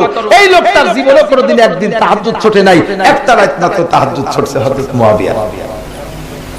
তো যে রাত তাহাজ্জুদ ছুটছে, শুধুমাত্র সেই দিন ঘুম থেকে উঠা ফজর পড়া তাহাজ্জুদ তো পড়তে পারে নাই। মসজিদে যে ইফতার নামাজ পড়ে এসে ঘরের ভিতরে এমন কাদা কাঁদছে, যায় নামাজ ভিজে ফেলাই দিয়েছে। আল্লাহ, আমি কি আগামী রাত তাহাজ্জুদ পর্যন্ত পাবো? আমার একটা রাত তাহাজ্জুদ ছুটে গেল। এই ছুটা রাতের পরে যদি দিনই মারা যায়, ফেরেশতারা যে তোমার কাছে রিপোর্ট দেবে তোমার মুয়াবিয়া তাহাজ্জুদ পড়ে না। আল্লাহ, আমার কি তুমি আরেকটা রাত সুযোগ দিবা? এই যে সারাদিন কাঁদছে, কান্তি কান্তি রাত হইছে, ঈশা পড়িয়া শুয়ে রইছে, গভীর রাতে তাহাজ্জুদের সময় এক ব্যক্তি আইসা ওনারে মাথা ধরে ডাকাচ্ছে, হুজুর ওঠেন, হুজুর ওঠেন। হুজুর কয় তুই কি জানি আমার বউ তো না, তুই হুজুর আনা ইবলিস, পরিচয় দিচ্ছে আমি শয়তান ইবলিস। তা তুই আসলি কি জন্য? তোর তো কাজ আরো ঠেসে ঠেসে ঘুমোই দিবি, তাহাজ্জুদ পড়তে না দেয়া, তুই আমার ডাকিস কেন? কয় তোর তাহাজ্জুদ পড়বেন না, তোর কাজ আরো তাহাজ্জুদ না পড়ানো, তো তুই ডাকিস কেন? তাহাজ্জুদ পড়লে কি তোর লাভ? কয় যে হুজুর সময় শেষ হয়ে গেলে আগে পড়েন, পরে কোন শেষে ফজর হয়ে গেল তো ছুটি দে। হুজুর কয় না তুই না করে আমি পড়বই না, বলতেছে না বললে আমি পড়বই না। দেখছে যারা বেকায়দা, না বললি বলবে না, আর ও তো আজকে পড়াবেই। তো হুজুর বলতেছেন, ওই শয়তান বলতে হুজুর গতকাল তাহাজ্জুদ পড়ছিলেন? কয় না পড়ি নাই। কেন পড়েন নাই?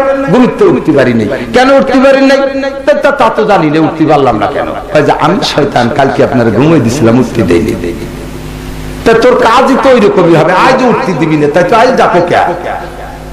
কয় হুজুর গত রাত্রে তাহাজ্জুদ করতে দেই নাই, ওই তাহাজ্জুদ ছুটে যাওয়ার কারণে দিনের বেলা যে কান্নাকাটি করেছেন, দিনের বেলা যে পরিমাণ কাঁদছেন, তাতেই কান্নার ওসিলায় আল্লাহর কাছে যেই মর্যাদা পেয়েছেন, 30 বছর তাহাজ্জুদ পড়লেও ওই মর্যাদা পাইতেন না। সুতরাং গত রাত্রে তাহাজ্জুদ ছুটে দিয়েছি আমি, তবে তাতে আমার লস হইছে। আর জীবনে কোনো দিন নিয়ত করছে আপনার আর তাহাজ্জুদ ছুটি দেব না, যদি আপনি নিজে না ওঠেন আমি এসে রেখে দেব। আমি তো হাতে ধরি এত বড় ঠকা ঠকতে পারি না। ইন্নাহু লাকুম আদুব্বুম মুবিন। যুবকরা ভালো করে মনে রাখিস, এই শয়তান আমাদের পিছে লাগিয়ে আছে না নাই? তাহাজ্জুদ পড়াই যাও, সে ইনকাম করে, কথা বলছেন না? শয়তানের ইনকাম তাহাজ্জুদ পড়াইয়া, তার মধ্যে কোন জায়গা দিয়ে ইনকাম করে যাবে টের পাবি না। পীরের বাড়ি নেবে, দলে বলে দইরা, ও জায়গাতে তোরে খালি হাতে বাড়ি ফাটাই দেবে। ঠিক বাবা বাবা নেবে তোরে খাজা খাওয়াইয়া সারা বিদায় দেবে, হাতে কিছু করে দিতে দেবে না। তুই তো মনে করতেছিস পীরের দরবারে আইছি, বেচতে কিনে নিয়ে গেলাম, একেবারে দোস্ত শূন্য হাত, খালি হাত, চুলা কলা হাতে দিয়া। ও শয়তান পাছা থাপড়াতি থাপড়াতি চলে যায়, বিশাল ইনকাম করে গেলাম। আল্লাহ কয় শয়তান তোমার পিছে লাইগা 2 প্রকার গুনাহ করাবে। জোরে বলেন কয়? জোর হলো না কয়? কেন বললাম জোর দিয়ে? যত অনেকে ঘুমাই যাচ্ছে না কি আবার তাই সেগুলো ঠিকই উঠুন। কয় প্রকার? কবিরা আর সগীরা। এইটা কবিরা, এটা সগীরা। কয় প্রকার? কবিরা আর সগীরা। আল্লাহ জানে কি জানে না? আল্লাহ কয় ও বান্দা, শয়তানের কাজ হলো আর আল্লাহর কাজ কি জেনে নাও। আল্লাহু ওয়ালিয়ুল্লাযীনা আমানু ইউখরিজুকুম মিনাজ যুলুমাতি ইলান নূর ওয়াল্লাযীনা কাফারু আউলিয়াউহুমুত তাগুত ইউখরিজুনাকুম মিনান নূরি ইলাজ যুলুমাত উলাইকা আসহাবুন নারি হুম ফিহা খালিদুন। আল্লাহর কাজ হলো বান্দাকে অন্ধকারের থেকে আলোর দিকে আনে। জোরে বলেন সুবহানাল্লাহ। মন্দর থেকে ভালোর দিকে আনে। এটা কার কাজ? কুফরের থেকে ঈমানের দিকে আনে। কার কাজ? দাড়ি চাচার থেকে রাখার দিকে আনে। কার কাজ? খালি মাথা থেকে টুপিওয়ালা বানায়। কার কাজ? বেঈমানের থেকে ঈমানের দিকে আনে। কার কাজ? সুতরাং অন্ধকার থেকে আলোর দিকে আনে। কার কাজ? নেক কাজ সব আলোতে করা যায়, অধিকাংশ বড় বড়, ইল্লা মাশাআল্লাহ 2-1টা ছাড়া। ঠিক ঠিক। তবে গুনার কাজ বড় বড় গুলো অন্ধকারে করিতে হয়। নামাজ যত বড় মজলিসে খোলামেলা পড়ি সওয়াব তত বেশি। ঠিক। ঈদের নামাজ ঘরের মধ্যে একা না বাইরে ময়দানে?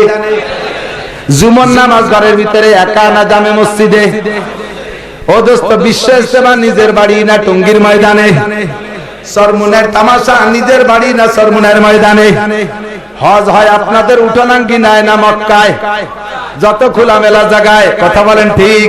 হজের ময়দান খোলামেলা, সব ভালো কাজ খোলাখুলি। ঠিক।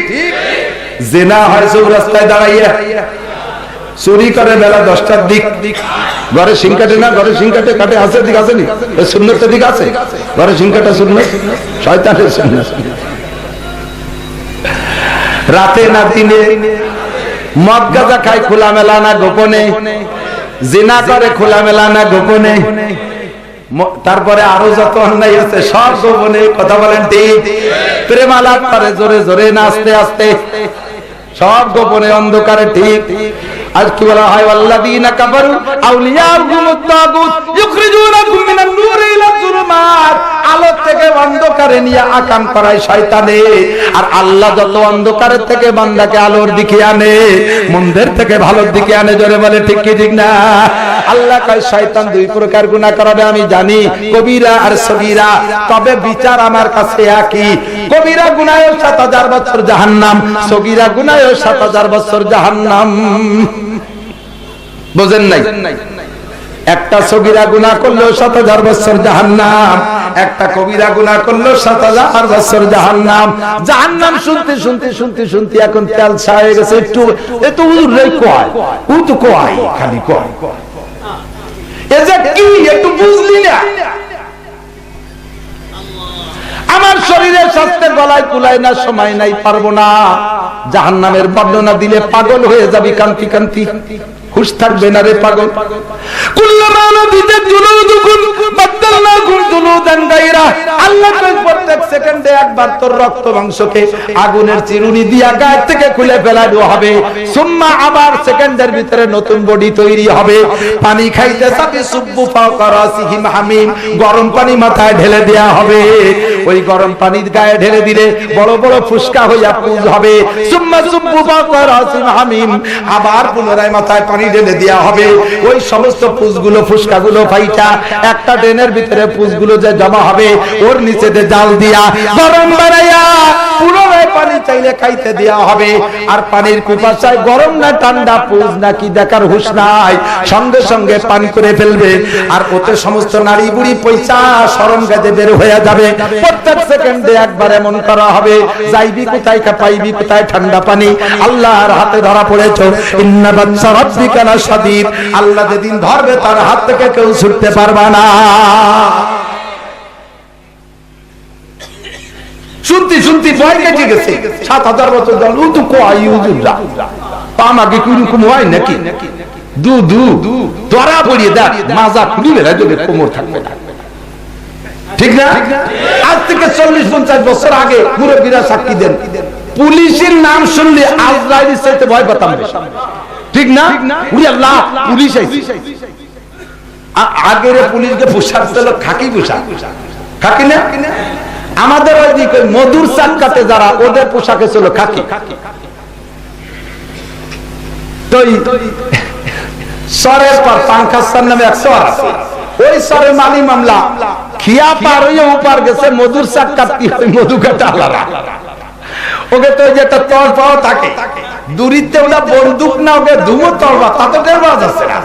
ওরে বাবা, ওই দেখে মহিলা পুরুষ গিরাম ফেলি দিলি।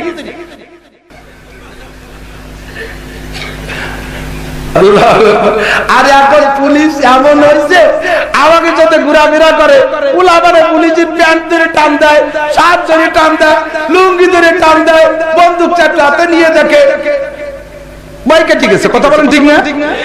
এরপরে পাবলিক পুলিশের সাথে মারামারি করে, পুলিশে মারে বেরিয়ে বেলায় দেয়, পিটাই, ঠিক না? জাহান্নাম শুনতে শুনতে তোমার অন্তরের ভয় কাইটা গেছে। এই কাটার নাম কাটা না, যেদিন তারা খাবা সেদিন বুঝবা। একটা সগীরা গুনায় 7000 বছর জাহান্নাম, একটা কবিরা গুনায় 7000 বছর জাহান্নাম। জিজ্ঞেস করলাম আমি মুফাসসিরের কাছে, আরে কবিরায় যদি 7000 হয়, সগীরায় 10টা বছর কমলিও কি আপনাকে সেই দাবি না? সগীরা কবিরা দুইটাই 7000 বছর করে, তা কি ইনসাফ হলো? তাই সগীরা কবিরা ক্লাসিফিকেশনের দরকার কি, বাক করার দরকার কি? কয় সগীরাও আল্লাহর নাফরমানি, কবিরাও আল্লাহর নাফরমানি। দেখতে যেটা বড় ওইটার নাম কবিরা, দেখতে যেটা ছোট ওইটার নাম সগীরা। মুফাসসির ব্যাখ্যা করে একটা মিসাল দিয়েছে বড় সুন্দর। কয় 4 হাত লম্বা একটা সাপে যদি কেউ কামড় দেয় তাহলে লোকটা মরে। সাপে কাটা মানুষ মরতে দেখছেন কি দেখেন নাই? 4 হাত লম্বা সাপে কামড় দিলে মরে, কথা বলেন মরে।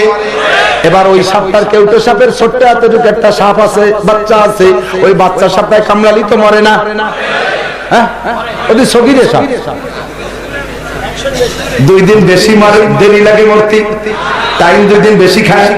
কবিরা সাপে কামড়াইলো যে টাইমে মারে, সগীরা সাপে কামড়াইলো যদি সেই টাইমে মারে, তাহলে কবিরা গুনাহ 7000 বছর, সগীরা গুনাহ 7000 বছর। আল্লাহর ইনসাফ ঠিক আছে, কথা বলেন ঠিক? তবে আল্লাহ কামুল হাকিমিন কয় বান্দা, ও নাসির তোমার সময় শেষ হয়ে আসছে, তুমি আর কথা লম্বা করে না, তাড়াতাড়ি মাথায় মাথায় মেরে দাও। এই জন্য দোস্ত জায়গায় চলে যাচ্ছি। আল্লাহ কয় আমি সব কিছু বানাইছি কোন মেশিন দিয়া? মানুষ বানাইছি হাত দিয়া।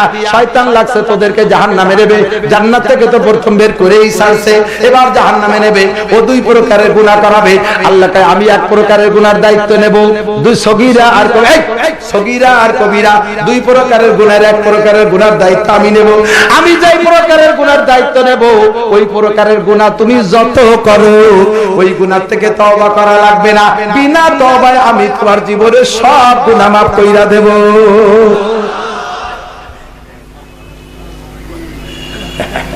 আর বলেন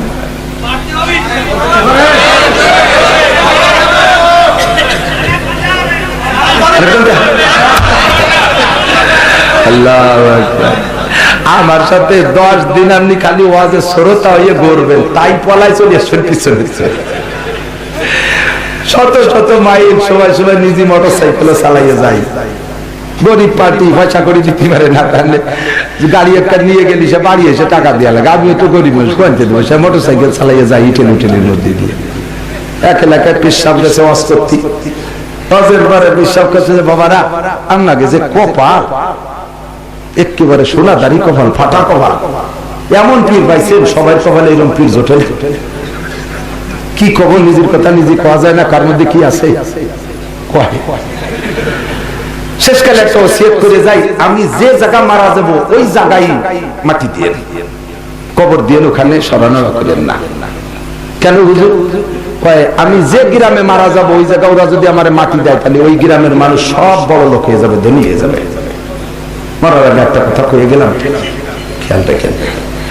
পিসাব অস্টস করে যে রাত্রি শুইছে, এখন ওই ওয়াজের শ্রোতারা বাইরে বসে পর্যালোচনা করতেছে। এত ভাগ্যবান পীর, কাগে এলাকায় মরিয়ে তাকে বড় লোক বানাবে, ওইসে আমরা পিটাইয়ে মাইরে আমাকে উঠোনে মাটি, আমরা বড় লোক করি।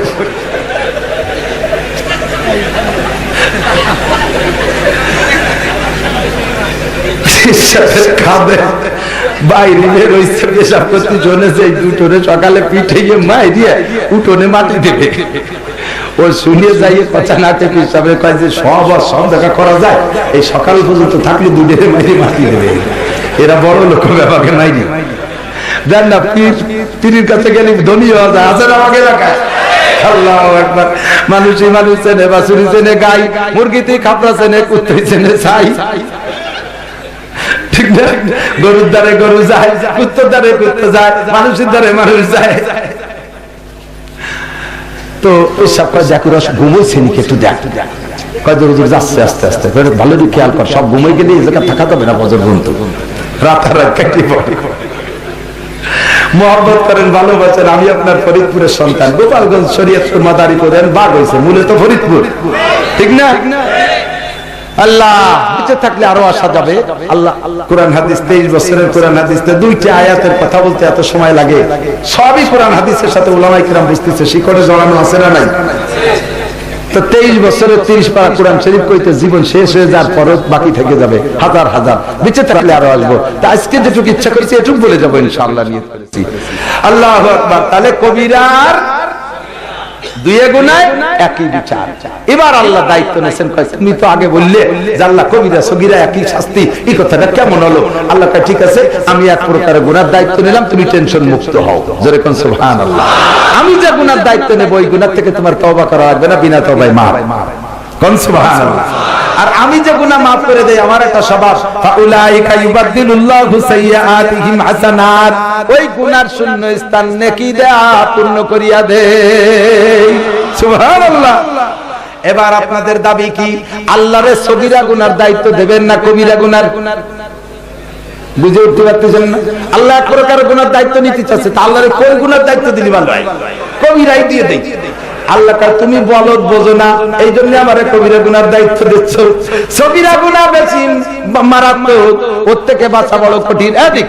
একটা বড় সাপে দংশন করতে গেলে ফনা তোলে, সাপটা যদি বড় হয়, ফনাটা বড় হয়, ফনা তুইলা ফস করে একটা শব্দ করে। সাপ যদি বড় হয়, শব্দটা জোরে হয়, শব্দটা কানে আসে, জাম করে লাফ দিয়া আত্মরক্ষা করতে পারো। আর সাপটা যদি ছোট হয়, ফনাটা ছোট হয়, তার শব্দটা ছোট হয়, সাপের শব্দ না নাকের শব্দ টের পাইবা না। প্যান্টের মধ্যে ঢুকে পড়বে, জুতোর ভিতরে বসে থাকবে, বালিশের নিচে যে লুকায় থাকবে, জামার সাপের মধ্যে ঢুকে যাবে, মেরে দেবে। আর মারলেই তো তুমি ছোট সাপে কামড়াইলেও মরে, ৭০০০ বছর জাহান্নাম। সুতরাং ছোট গুনার থেকে সগীরা গুনাহ তুমি বুঝতে পারবা না কোন ফাঁকে ফাঁকে হয়ে যাইবে, ওর মারির থেকে বাঁচা কঠিন। আর বড় গুনাহ দেখতে বোঝা যাবে, ওরা বড় সাপ ফস করবে আর তুমি টের পাইবা, ওর থেকে তুমি আত্মরক্ষা নিতে করতে পারবা। তাই আমি আল্লাহ তাআলা সগীরা গুনার দায়িত্ব নিলাম, কবিরা গুনার দায়িত্ব তোমারে দিয়ে দিলাম। ইনতাজতানিবু কাবাইরা মা তুনহাউনা আনহু নুকাফির আনকুম সাইয়্যাতিকুম ওয়া নুদখিলকুম মুদখালান কারীমা। আল্লাহ কয় যদি তুমি কবিরা গুনাহ থেকে বেঁচে থাকতে পারো, আমি আল্লাহ তোমার সমস্ত সগীরা গুনাহ বিনা তওবায় ক্ষমা করিয়া দেব। আমার এই সগীরা গুনার তর থেকে মাফ করে ক্ষমা করার পদ্ধতি কি? ওয়া আকিমিস সালাতা তারাফাইন নাহার ওয়া যুলাফাম মিনাল লাইল। দিনে রাতে 5 ওয়াক্ত নামাজ পড়ো। নামাজের স্বভাব কি? ইন্নাল হাসানাতি ইউযহিবনাস সাইয়্যাত। সমস্ত নেক আমলের সমস্ত গুনাহকে ধ্বংস করিয়া দেয়। 5 ওয়াক্ত নামাজে তোমার জীবনের সব গুনাহ মাফ কইরা দেবে। জোরে কোন সুবহানাল্লাহ। বিশ্বনবী মুহাম্মদুর রাসূলুল্লাহ সগীরা গুনার মাপের পদ্ধতি হুজুর শিখিয়েছেন। as-সালাওয়াতুল খামস। হাতের আঙ্গুলটারে একটু ফাঁকা কইরা দেখেন, আপনি একটু দেখেন, আপনারা একটু দেখেন, যেটা যেদিক যতখানি যায় দেখেন। এইটা ফজর, এইটা যোহর, একটু মাঝারি ধরনের ফাঁক। এরপরে যোহর থেকে আসর ছোট ফাঁক, আসর থেকে মাগরিব ছোট গ্যাপ, মাগরিব থেকে ঈশা ছোট গ্যাপ, এবার ঈশা থেকে ফজর পর্যন্ত সারা রাতের একটা লম্বা গ্যাপ, ঠিক না? as-সালাওয়াতুল খামস। নবী বলেন হাতের 5টা আঙ্গুল 5 ওয়াক্ত নামাজ। ফজর, যোহর, আসর, মাগরিব, ঈশা, সারা রাতের পরে ঈশা ফজর।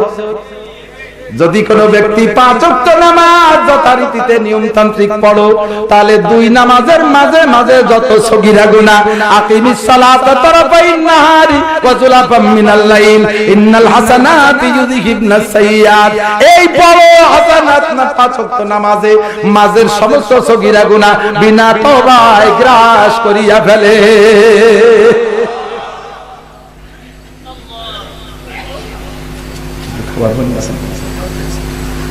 দুই নম্বর ওয়াল জুমুআতু ইলাল জুমুআহ। এই সগীরা গুনাহ মাপের আরেকটা মেডিসিন, ওয়াল জুমুআতু ইলাল জুমুআহ। এই জুমা পড়েছ, আগামী জুমা পড়বা, নিয়ত আছে। মাঝে কয় দিনের গ্যাপ? 6 দিন, 7 দিন বলে, শুক্রবার সহ না 7 দিন। শনি, রবি, সোম, মঙ্গল, বুধ, বৃহস্পতি, কয় দিন? 6 দিন। ওয়াল জুমুআতু ইলাল জুমুআহ। 2 জুমার মাঝখানে 6 দিনের গ্যাপে যত সগীরা গুনাহ হবে বান্দা 2 জুমার ওসিলায় আমি আল্লাহ মাফ করিয়া দেব। 3 নম্বর রমাদান ইলা রমাদান। গত রমজানের রোজা রেখেছো, আগামী রমজানের রোজা রাখবা, নিয়ত আছে ইনশাআল্লাহ। মাঝে কয় মাসের গ্যাপ? হ্যাঁ, চালাক হয়ে গেছে এবার টের পাইছে। আর নাই কইতে 12 মাস।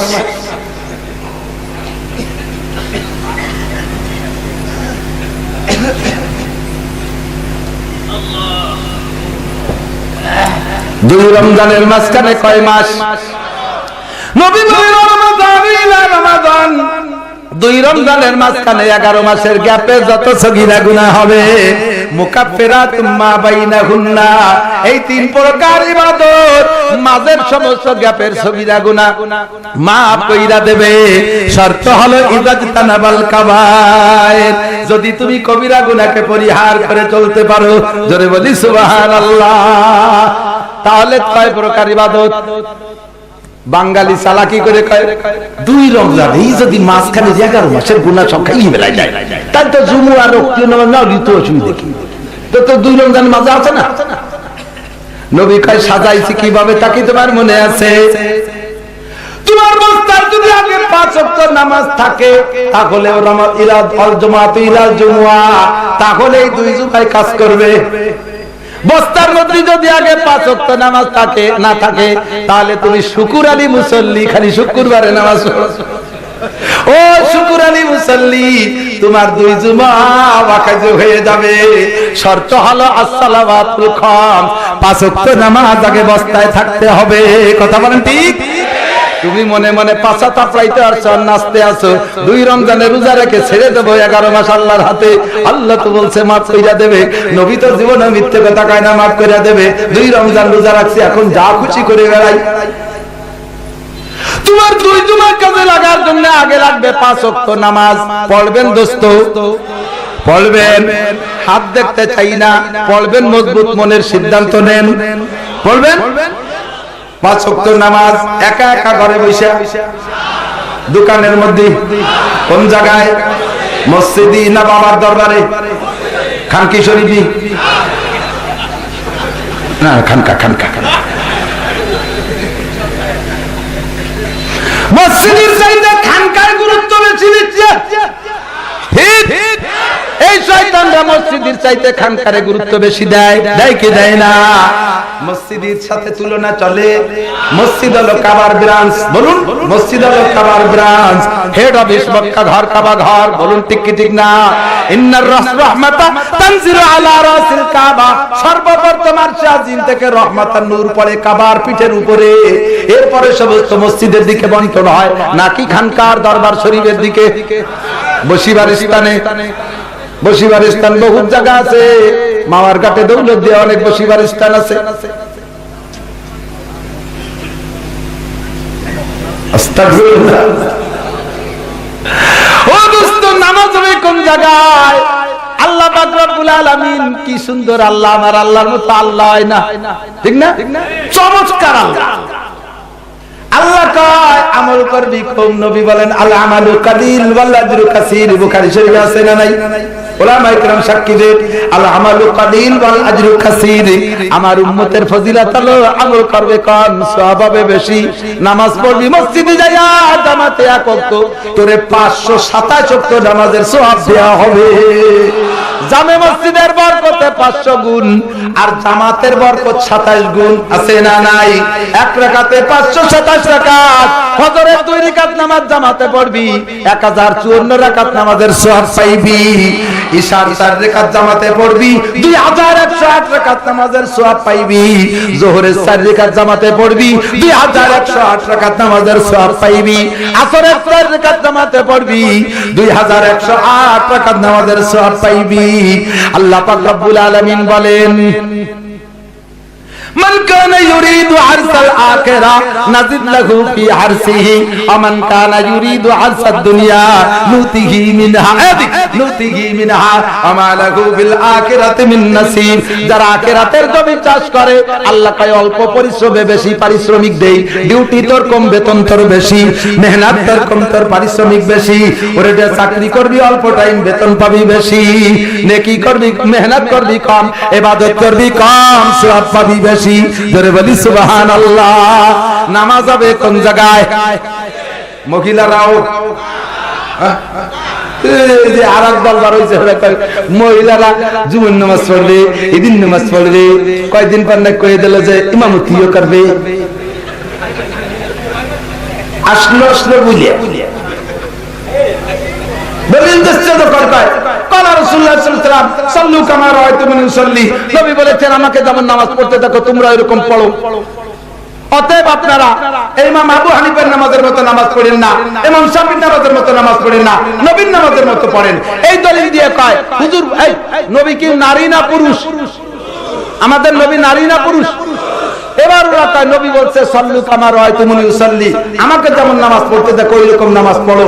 হুজুরই বলছেন হুজুর পুরুষ, সমস্ত নারী আর পুরুষ হুজুরের উম্মত, সবাই হুজুরের মতো নামাজ পড়তে হবে। নবীও যেমন পড়ছে নারী পুরুষ তেমন পড়বে। নবীও মসজিদে নামাজ পড়ছে, নারীরা মসজিদে নামাজ পড়বে। নবী ঈদের নামাজ পড়ছে, নারীরা ঈদের নামাজ পড়বে। নবী জুমার নামাজ পড়ছে, নারীরা জুমার নামাজ পড়বে। নবী জানাজার নামাজ পড়ছে, নারীরা জানাজার নামাজ পড়বে। যেহেতু রাসূলের হাদিস হুজুর বলছেন আমি যেমন নামাজ পড়ি এরকম পড়ো, হুজুর কইছে। এই দলিল দেয়। তাই তোমার দলিলে তুমি আগে আগে জায়গায় টিকতে পারো নাকি দেখো।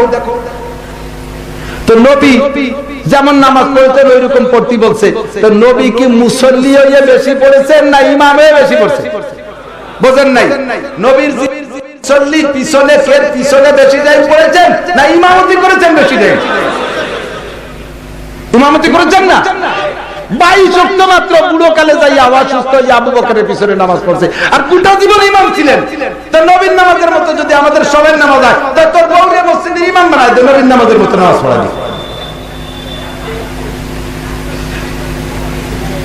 সময় নাই অধিক যার, আমি যা হাতে নিচ্ছি ওইটুকু শেষ করি, অন্য হুজুর রাখবেন, অন্য হুজুর রাখবেন। যেটাই করতে যায় কোন সেইটাই দরকার, কি করবো? তাহলে আমার তো দাগ দাগ কুম্বা কুজা কুজা রে হাম একদলে মাংস দারে জু দিল বা কুজা কুজা রে হাম কবিরা আর সগীরা। ওই জায়গা হাত দেই মারাত্মক জায়গা আমি কইছি না, ওই ইবাদতের কথা অন্য হুজুররা বলবেন ইনশাআল্লাহ। আমি গুনার কথা কয়টা কই, আর সবাই আল্লাহর চিনেবে, আমি শয়তানকে চিনিয়ে দিয়ে দেই। শয়তান আল্লাহ থেকে ভুলে দেয় কে? আল্লাহ থেকে ভুলে দেয় কে? জান্নাত থেকে কান ধরে আমাদের বের করে দিয়েছে কে? কার কথা?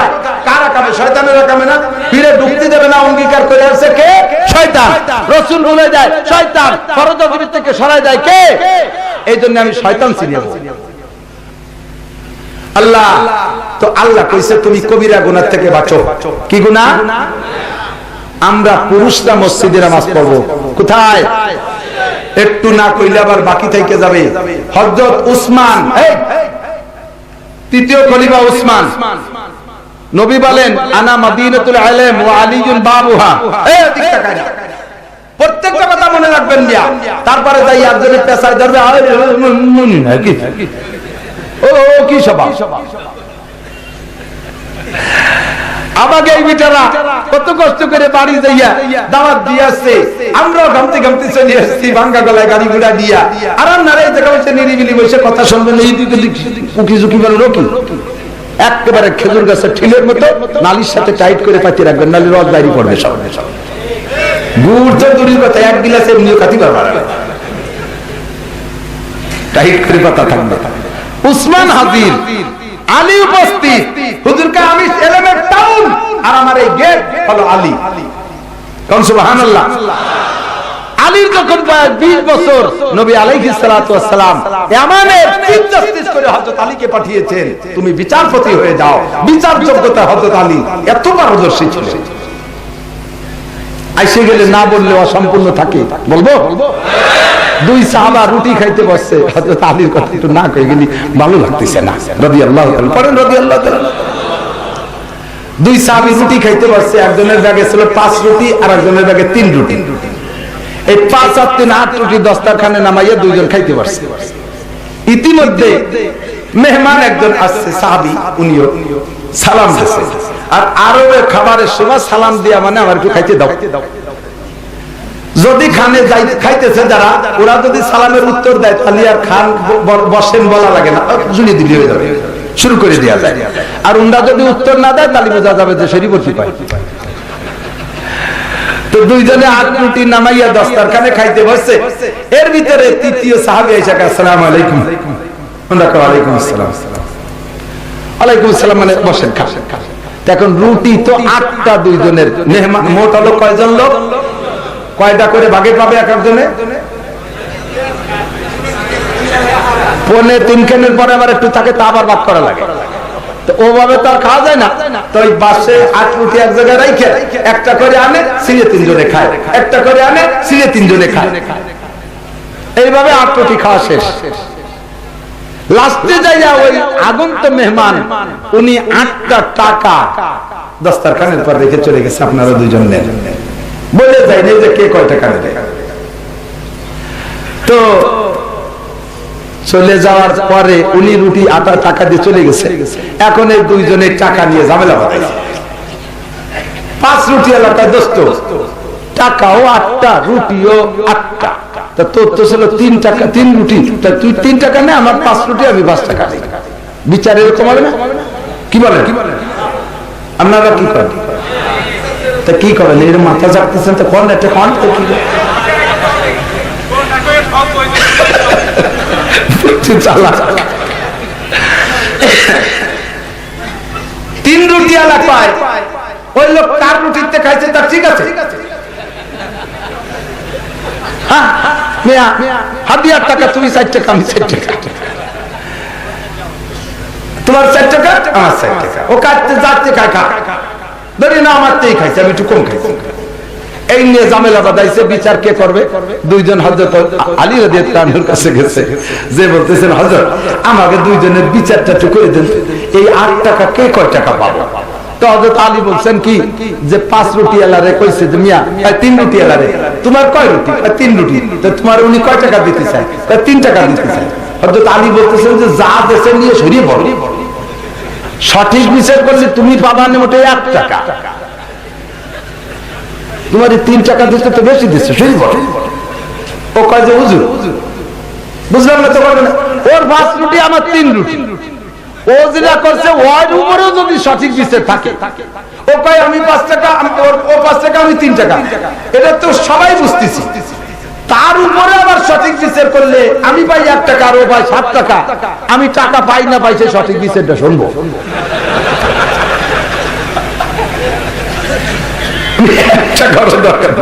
বিচারটা আমি শুনবো, সঠিক বিচার কি? তো হযরত আলী বলতেছেন মিয়া তোমরা 8 রুটি 3 জনে খাইছো, আস্ত রুটি তো সমান ভাগ করার কোনো উপায়ই নাই, আছে? নিশ্চয় ভেঙে চুরে খাইছো। তা কিভাবে হয়েছে বুঝে নাও। তোমার কয় রুটি? 3 রুটি, 3 জনে খাইছো, প্রত্যেক এক একটা রুটি 3 টুকরা হয়েছে, তাতে তোমার 3 রুটিতে কয় টুকরা? 9 টুকরা। আর ওর 5 রুটিও এক এক রুটি 3 টুকরা হয়েছে, তাহলে 15 টুকরা। 15 আর 9 24, 15 আর 9 24। তোমরা কয়জন? 3 জন। তো 24 টুকরা 3 জনে খাইছো, এক একজনে কয় টুকরা করে খাইছো? 8 টুকরা। তাহলে তোমার রুটি 3টা, তাতে হইছে 9 টুকরা, তার 8 টুকরাই তুমি খাইছো। বুঝেন নাই? তোমার রুটির 8 টুকরা খাইছে মেহমান, আর ওর 5 রুটি, তাতে হইছে 15 টুকরা, নিজে খাইছে 8 টুকরা, 7 টুকরা খাইছে মেহমান রে। তাহলে ওর যে 7 খান খাইছে মেহমান, আর তোমার যে 1 খান খাইছে, টাকা 8টা। এবার তুমি কয় টাকা পাবা? কয় যে হুজুর আমার 3টা দিলেই হবে।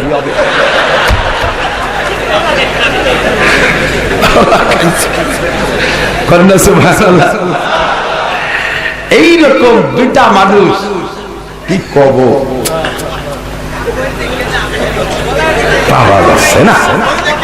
আচ্ছা আচ্ছা আচ্ছা, হযরত ওমর তখন প্রেসিডেন্ট, খলিফাতুল মুসলিমিন।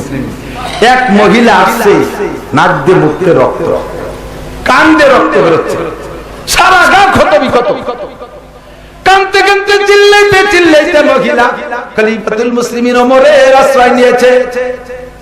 পিছন দিয়ে দৌড়াইতে দৌড়াইতে আসছে, হাতে বড় লাঠি, বিশাল একটা জওয়ান আইসা হযরত ওমরের সামনে মহিলাকে মারার জন্য তাড়া করতেছে, কিন্তু প্রেসিডেন্টের সামনে তো মারার সুযোগ নেই, লোকজনে ঠেকায় দিচ্ছে। এবার ওই লোকটা কয় খলিফাতুল মুসলিমিন এই মহিলাকে পাথর মেরে শেষ করে দেন। হযরত ওমর বলতেছেন কেন? কয় ও জিনা করছে। কিভাবে বুঝলে? তুমি দেখেছো? কয় না হুজুর আমি বুঝছি, এমনিতেই ও আমার সাথে বিয়ে হয়েছে 6 মাস। কয় মাস? ওর সাথে বিয়ে হয়েছে 6 মাস, আজই মাত্র ওর একটা সন্তান, পুত্র সন্তান জন্ম নিয়েছে। 6 মাসের ভিতরে সন্তান জন্ম নিয়ে এটা বিরল হতেই পারে না। ও নিশ্চয় বাপের বাড়ি থাকতে আর বিয়ের আগে আগে কাছে তাকান কইরা গর্ভধারণ করেছে, সেই সন্তান আমার বাড়ি এসে ডেলিভারি করেছে। ও জিনা করে পাথর মেরে শেষ করেন। হযরত ওমরও দেখছে, তাই তো সঙ্গে সঙ্গে ওমর কয় এই মহিলাটারে পাথর মেরে শেষ করে দাও। হযরত আলী রাদিয়াল্লাহু আনহু ওই জায়গা ছিলেন। হযরত আলী বলতেছেন খলিফাতুল মুসলিমিন মহিলাকে পাথর মারা যাবে না, মহিলাকে পাথর মারা যাবে না। কেন? কয় কাল আল্লাহু তাআলা, আল্লাহর কোরআনের বিচার মতে মহিলার সন্তান 6 মাসেই বৈধ সন্তান, 6 মাসে বৈধ সন্তান। আল্লাহ কোরআনে বলেছেন ওয়া আমলুহু ওয়া ফিসালু 30 শাহরা, মহিলারা বাচ্চাকে গর্ভধারণ করার প্রথম দিন থেকে নিয়ে বাচ্চা ডেলিভারি হয়ে যাবে, এরপরে দুধ খাওয়াবে, এই সব মিলে 30 মাস। কয় মাস? সব মিলে 30 মাস গর্ভধারণ করার টাইম, এরপরে দুধ খাওয়ানোর টাইম, সব মিলে 30 মাসে 2.5 বছর। 6 বছর। এবার দুধ পান করানোর টাইম আবার অন্য আয়াতে আল্লাহ ওর থেকে ভাগ করে দিয়েছে ওয়াল ওয়ালিদাতু ইউরদিনা আওলাদাহুন্না হাওলাইনে কামিলাইনে লিমান আরাদা আন ইউতিম্মার রাদাআ। যে নারীরা তাদের বাচ্চাকে পূর্ণ দুধ পান করাইতে চায় 2 বছর পান করাবে। কয় বছর? 24 মাস। কয় মাস? লক্ষ্য করতেছেন কথা? পেটে বাচ্চা নেওয়ার শুরু দিন থেকে নিয়া বাচ্চারে দুধ থেকে বিচ্ছিন্ন করে দেওয়ার টাইম হামলুহু ওয়া ফিসালু 30 শাহরা 30 মাস। এর থেকে অন্য আয়াতে আবার বলে দিল দুধ খাওয়াবে 2 বছর 24 মাস, চলে গেল 24। তাহলে পেটে রাখার টাইম কয় মাস? কয় মাস?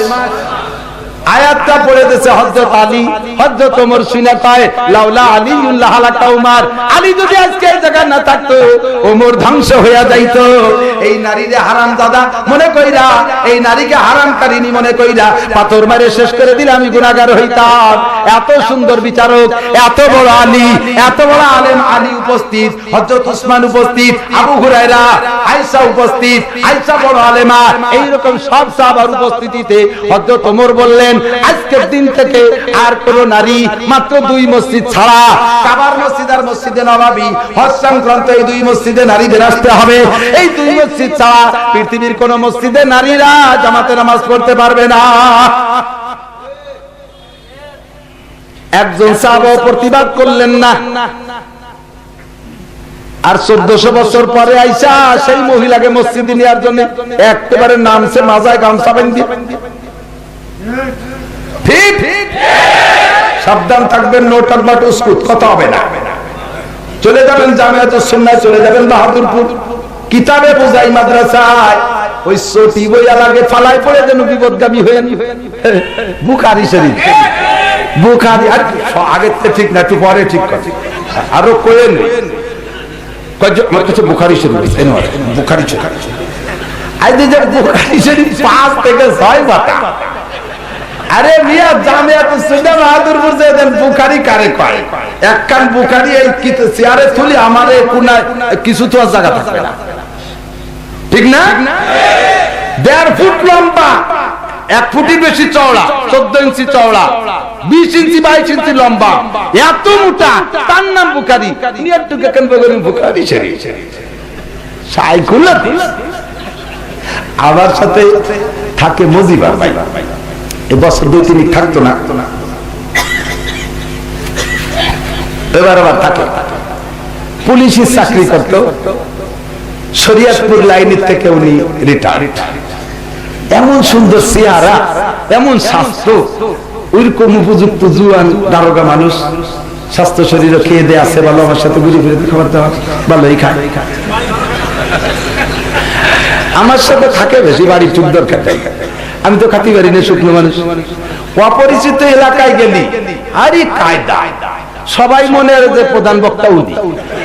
আমি শূন্য জানা মানুষ, পোশাকের ভাব নাই, ব্যাগটা আমার গালে মনে হচ্ছে হুজুরির খাদে। আমার সাথে মুসাফাও নাই, সালাম কালামও নাই, সব দারোগা।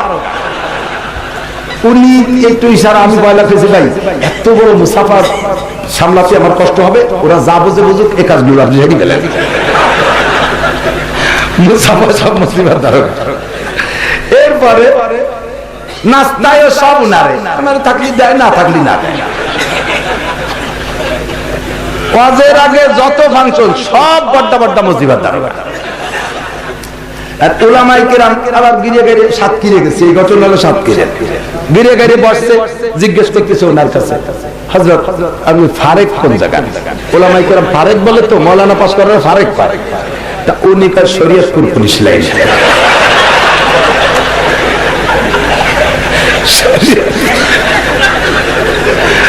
যশোর রেল স্টেশন মাদ্রাসা আছে, ওই রেল স্টেশন মাদ্রাসাতে যারা ফারেক তাকে যদি জিজ্ঞেস করে আপনি ফারেক কোন জায়গা, যশোর রেল স্টেশনে।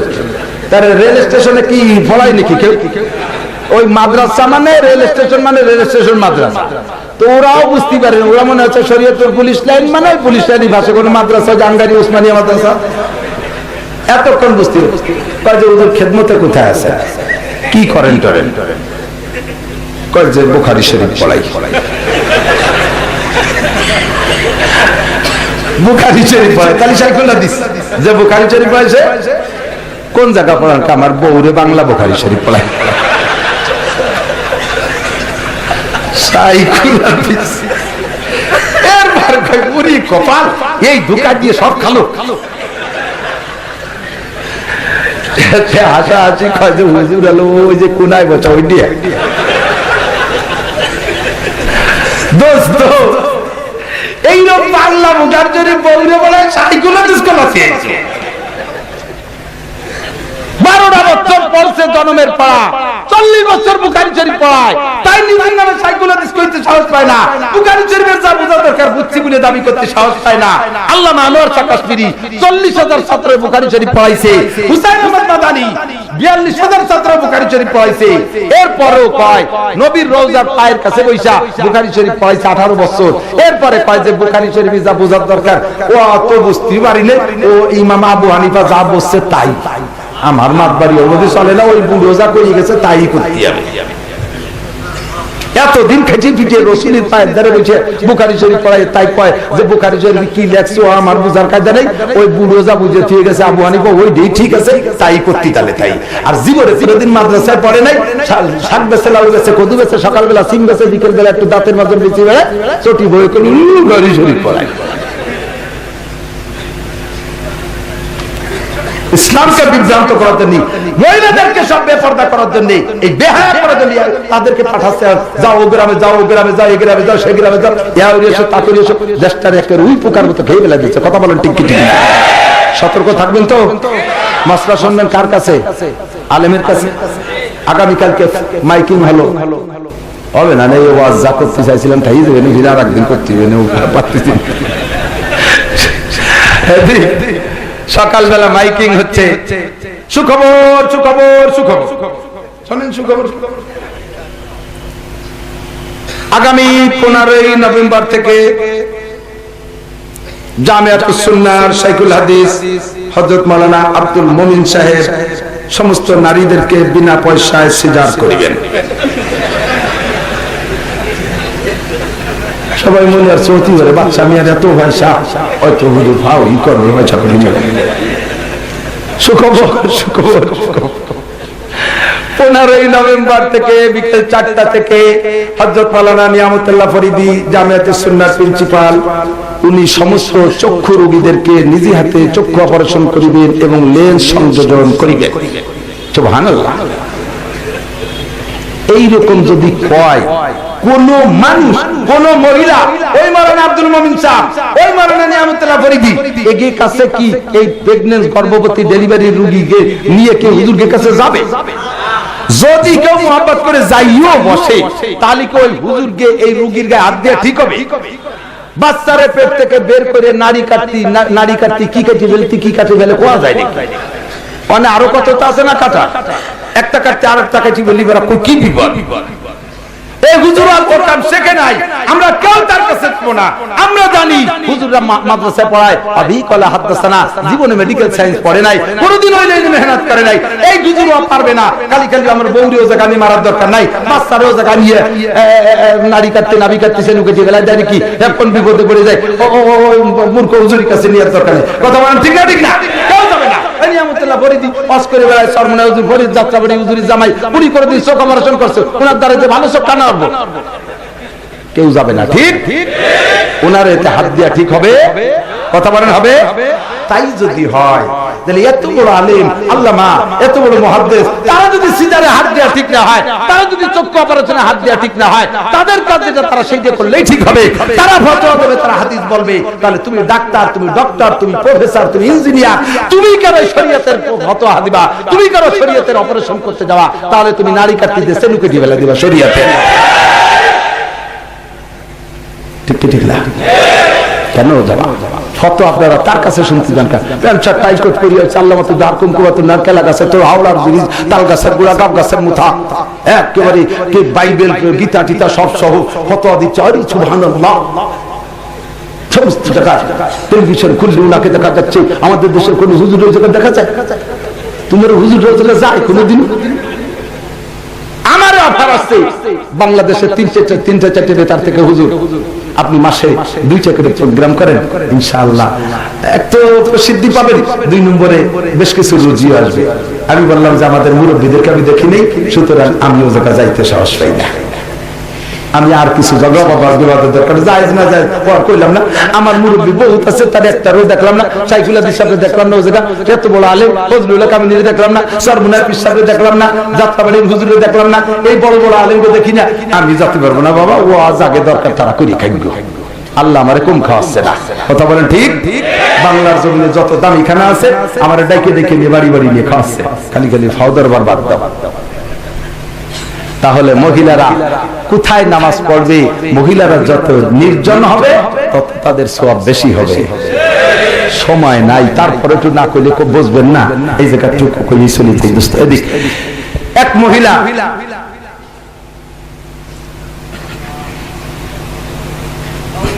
ভুলে গেছি, শয়তান সানিউল্লাহ শয়তান নামটা ভুলে গেছি, উলামায়ে কেরামের স্মরণ থাকলে স্মরণ করে দেবেন। এই মহিলা যাইয়া হুজুর আলাইহিস সালামের কাছে বলতেছে, হুজুর আপনার পিছনে এই মসজিদে নববীতে নামাজ পড়লে আমার খুব মজা লাগে। হুজুর বললেন, আল্লাহ পাক তোমার শৌক আর যৌক আর তোমার মহব্বত আরো বাড়ায় দিক। জোরে বলেন সুবহানাল্লাহ। হুজুর শুনাইলেন, এই তরতিবের সাথে কথা মনে রাখবেন। হুজুর শুনাইলেন, হ্যাঁ তোমাদের এলাকার যে কোনো মসজিদে নামাজ পড়ার চাইতে আমি নবীর পিছনে যদি এক নামাজ পড়ো তাহলে 1000 গুণ বেশি সওয়াব। সুবহানাল্লাহ করেন না? মহিলারে তাহলে হুজুরের পিছনে মসজিদে নামাজ পড়ার, জামাতে নামাজ পড়ার উৎসাহিত করলেন, বুঝছেন না? তাই না? এবার হুজুর কি বলেন এখন থেকে শুনে। হুজুর বললেন, ও মহিলা, তবে তবে আমার মসজিদে নববীতে আমার পিছনে নামাজ পড়ার চাইতে তোমার মহল্লার মসজিদে নামাজ পড়লে বেশি সওয়াব। এত বোঝা যায় মহিলার মসজিদে নামাজ পড়ার অনুমতি। বুঝা যাচ্ছে? এবার হুজুর বললেন, তোমার মহল্লার মসজিদে নামাজ পড়ার চাইতে তোমার বাড়ির ভিতরে যে কোনো ঘরে নামাজ পড়লে আরো বেশি সওয়াব।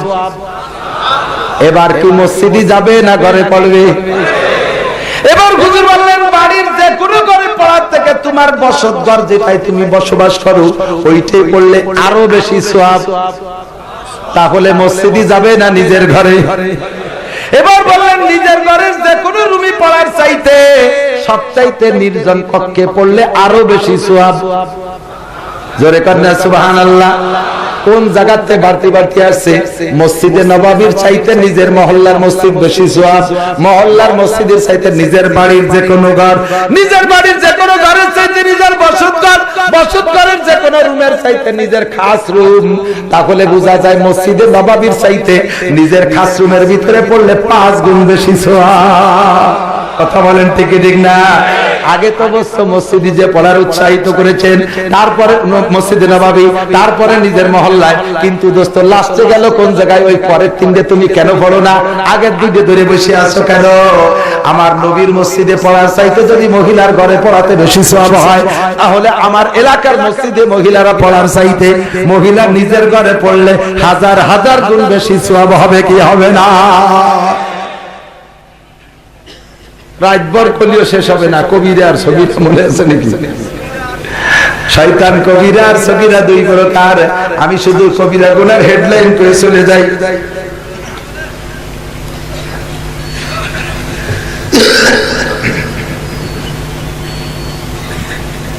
চলবে চলবে, অসুবিধা নেই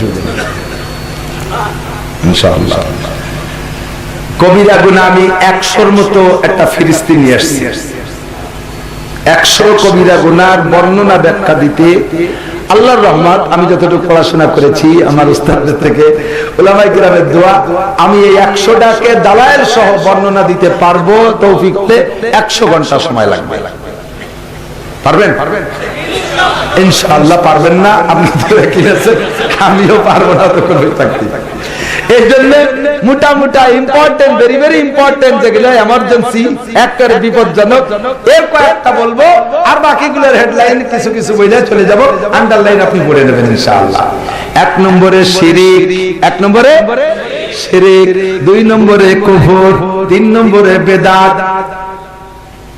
এই 3টে ইম্পর্টেন্ট, সবচেয়ে বেশি বিপজ্জনক, ডেঞ্জারাস। 1 নম্বর শিরক। আল্লাহ ইন্নাল্লাহ লা ইয়াগফির আন ইউশরাকা বিহি ওয়া ইয়াগফিরু মা দুনা যালিকা লিমান ইয়াশা। ও বান্দা, তোর বস্তার ভিতরে অন্য কবিরা গুনাহও আছে, তোর বস্তার ভিতরে অনেক সমস্যা আছে আমলের বস্তায়। আমি আল্লাহ কোন ভালো কাজ দেখা তোরে সব মাফ করে দিতে পারি। তবে যদি তোমার বস্তার ভিতরে শিরকের গন্ধ থাকে, কোন ইবাদত বস্তার ভিতরে থাকবে না। বস্তার তলা ছিঁড়া, উপর দিয়ে দিচ্ছ, পিছন দিয়ে বের হইয়া যাইতেছে।